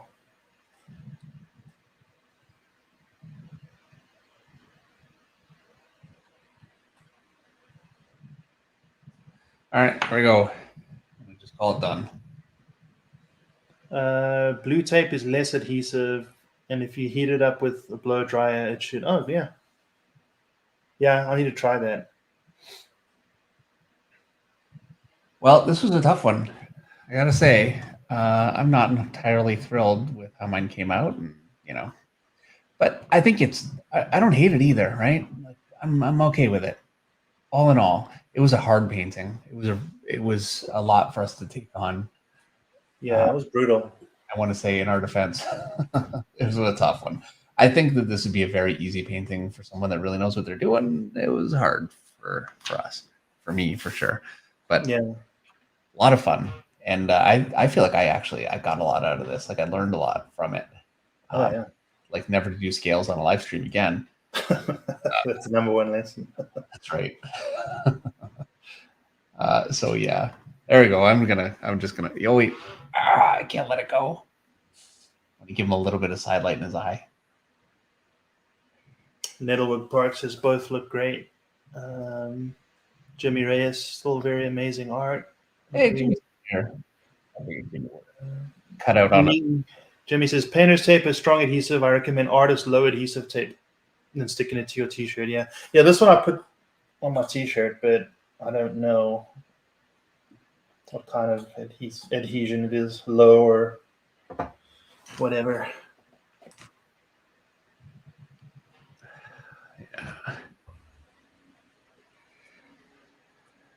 Yeah. One mighty R.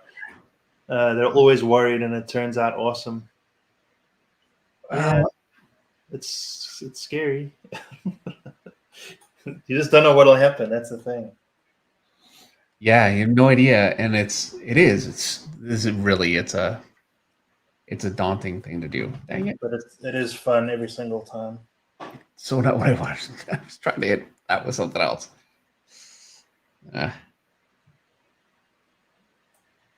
And I think my ideal would be to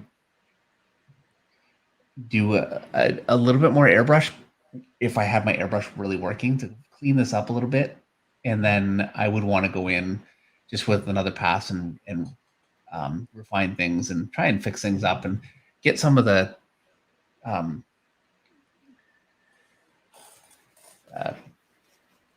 textures working. I actually do want to get a little bit more in here. It's bugging me. I hate this picture.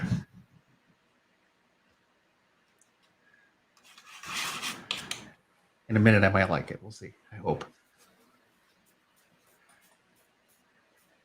It's like the best of times, the worst of times drawn picture. Yeah. 1 minute you're happy, the next minute it's all over. 2311180. Both works absolutely stunning. Well done. Thank you for sharing your craft with us.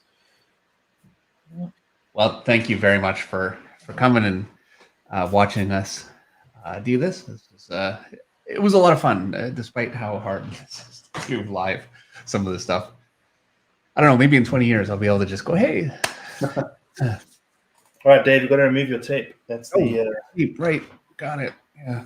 All right.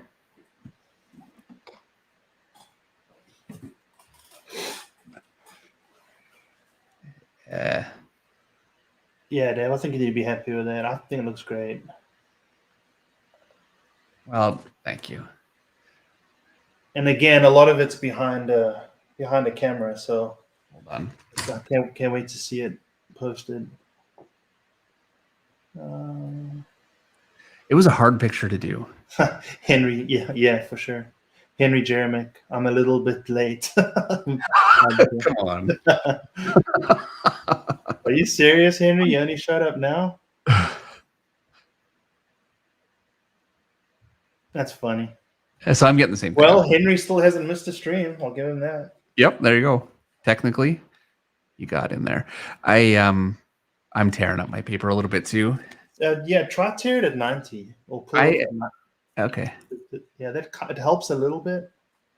You gotta take it slow with this board. Here's the thing, though. Where it tears, it's still white.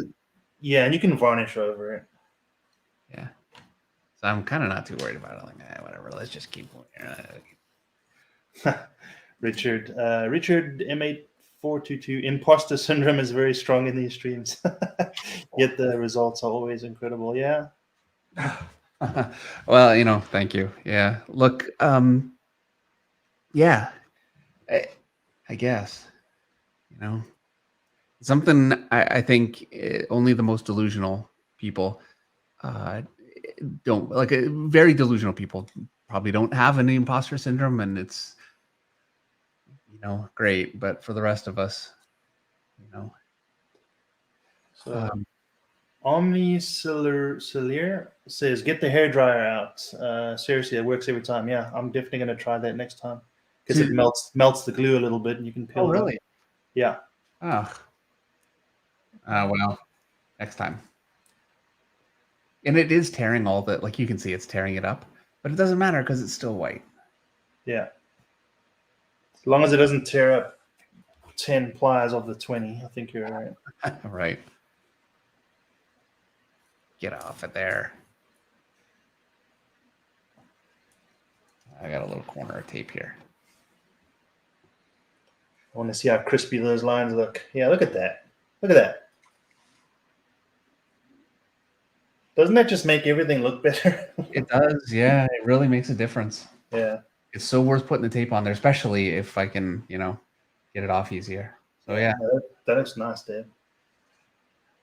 Thank you. Yeah, yours came out great. I think this is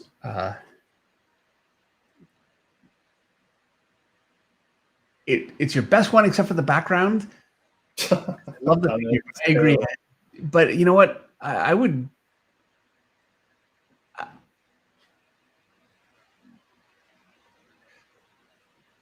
okay, if it were me, I think you should put tape back on it so you can do the background, and then use a toothbrush, man. Toothbrush, I'm telling you, it solves so many problems. Don't know what to do? Where would you spray it? Just like above his head into that area. It'll totally give it a little texture, and I think it would work. With what color though? Like the kind of light orange color. Oh, you spray it around here. Yeah, I think I'm telling you, I think it would really work. So that it hits him and the background. No, just the background. So like if you do maybe like you just do frisket. Yeah. Now look, just my opinion, I really like splatter. Doesn't mean I'm right, so you might want to ignore that. Well, I can put frisket on and just cut. I don't even have to put tape on again. All right. Cut it out here. Well, I don't want you to feel like I'm trying to bully you. Oh no, I'm willing to do whatever to try and rescue the background a bit. Yeah, but that head looks great. I love the lighting on the nose, both sides of the nose. Like I love the kick light on it. The cheeks look great. It really. Yeah, I try to keep all the hard edges here. Evil One says Dave is obsessed with splatter. It's true. Part of it is I'm a huge fan of Dave McKean, his Arkham Asylum days, and it's really very splatter. I feel like it gives it so much atmosphere. I really do like it. Maybe a little too much, but there you go. Russick says friskets are so easy. Not. Oh wait, hold on. This stuff is easy. Are you going to do it now? No, I'm not gonna. I won't subject everyone to that. But this stuff is, it's really for airbrushing. Hold on. Can't get it out of here. Henry says the toothbrush effect gives it a murky underwater feel. So you peel the frisket off here, and you stick it down. You cut it with an X-Acto blade. Comes in these sheets, the wax, like wax paper, and then when you're done, you just peel it off. Yeah. So you're ineffectively masking parts of the art off. Yeah. So RC Designs, I can't let DC use this as a cover, unfortunately, because I'm under contract. One day, though, I have a feeling that I'm kind of saving a lot of these up, and we'll probably end up doing that. But yeah. So Jimmy Reyes says frisket paper sticks, so be careful. If you stick it on your shirt first, like 5 or 6 times, that kind of helps, Yeah, I'm kind of nervous to do it. Yeah. I would like to do what you suggested. And there was one other thing I was just going to read, and I've missed it. Hang on, I'm going through here. Oh, right. Someone Kucher says, Dave, don't forget Shazam versus Black Adam next Monday. There you go. Is that what I said I was going to? No, you know what? I have to do Moon Knight, and then we'll do Shazam versus Black Adam.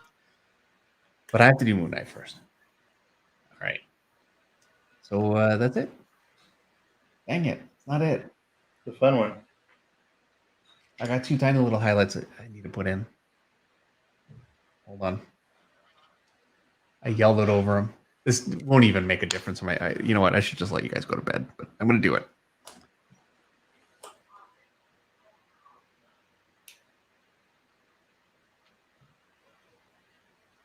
There. All right. Let's call it. You ready to go to bed, Eric? No, I'm going to finish the splatter. Oh, okay. Not live, but I'm going to finish Sure. it. All right. Well, I'm going to go feed the lambs, and we got 2 pigs today, by the way. Nice. Not staying, we're boarding them, but we got 2 massive pigs. Are they future bacon or? I don't know what they are, but they're the ugliest pigs I've ever seen. Not that I'm, but whatever. All right. Anyway, thank you everyone for coming in and watching our painting stream. I had a blast. Eric, yours came out so well. You had to have had a great time with that one. Thank you. Yeah, I had a real good time with it. Yeah, it was great. And yeah, so much fun getting the chance to do this with all of you guys. We've been really looking forward to this since we've been doing these, together for a little while. So this was a real treat, and I'm looking forward to doing it again. We'll have, I think the next one will be another marker one. Ideally, if we can get the guests, I'm hoping that we can get, but we'll see. Anyway, happy Easter, everyone. No Monday Night Draw on Monday because of Easter, and we will see you next Monday. All right. See you, everyone. All right. Good night, everybody. Night.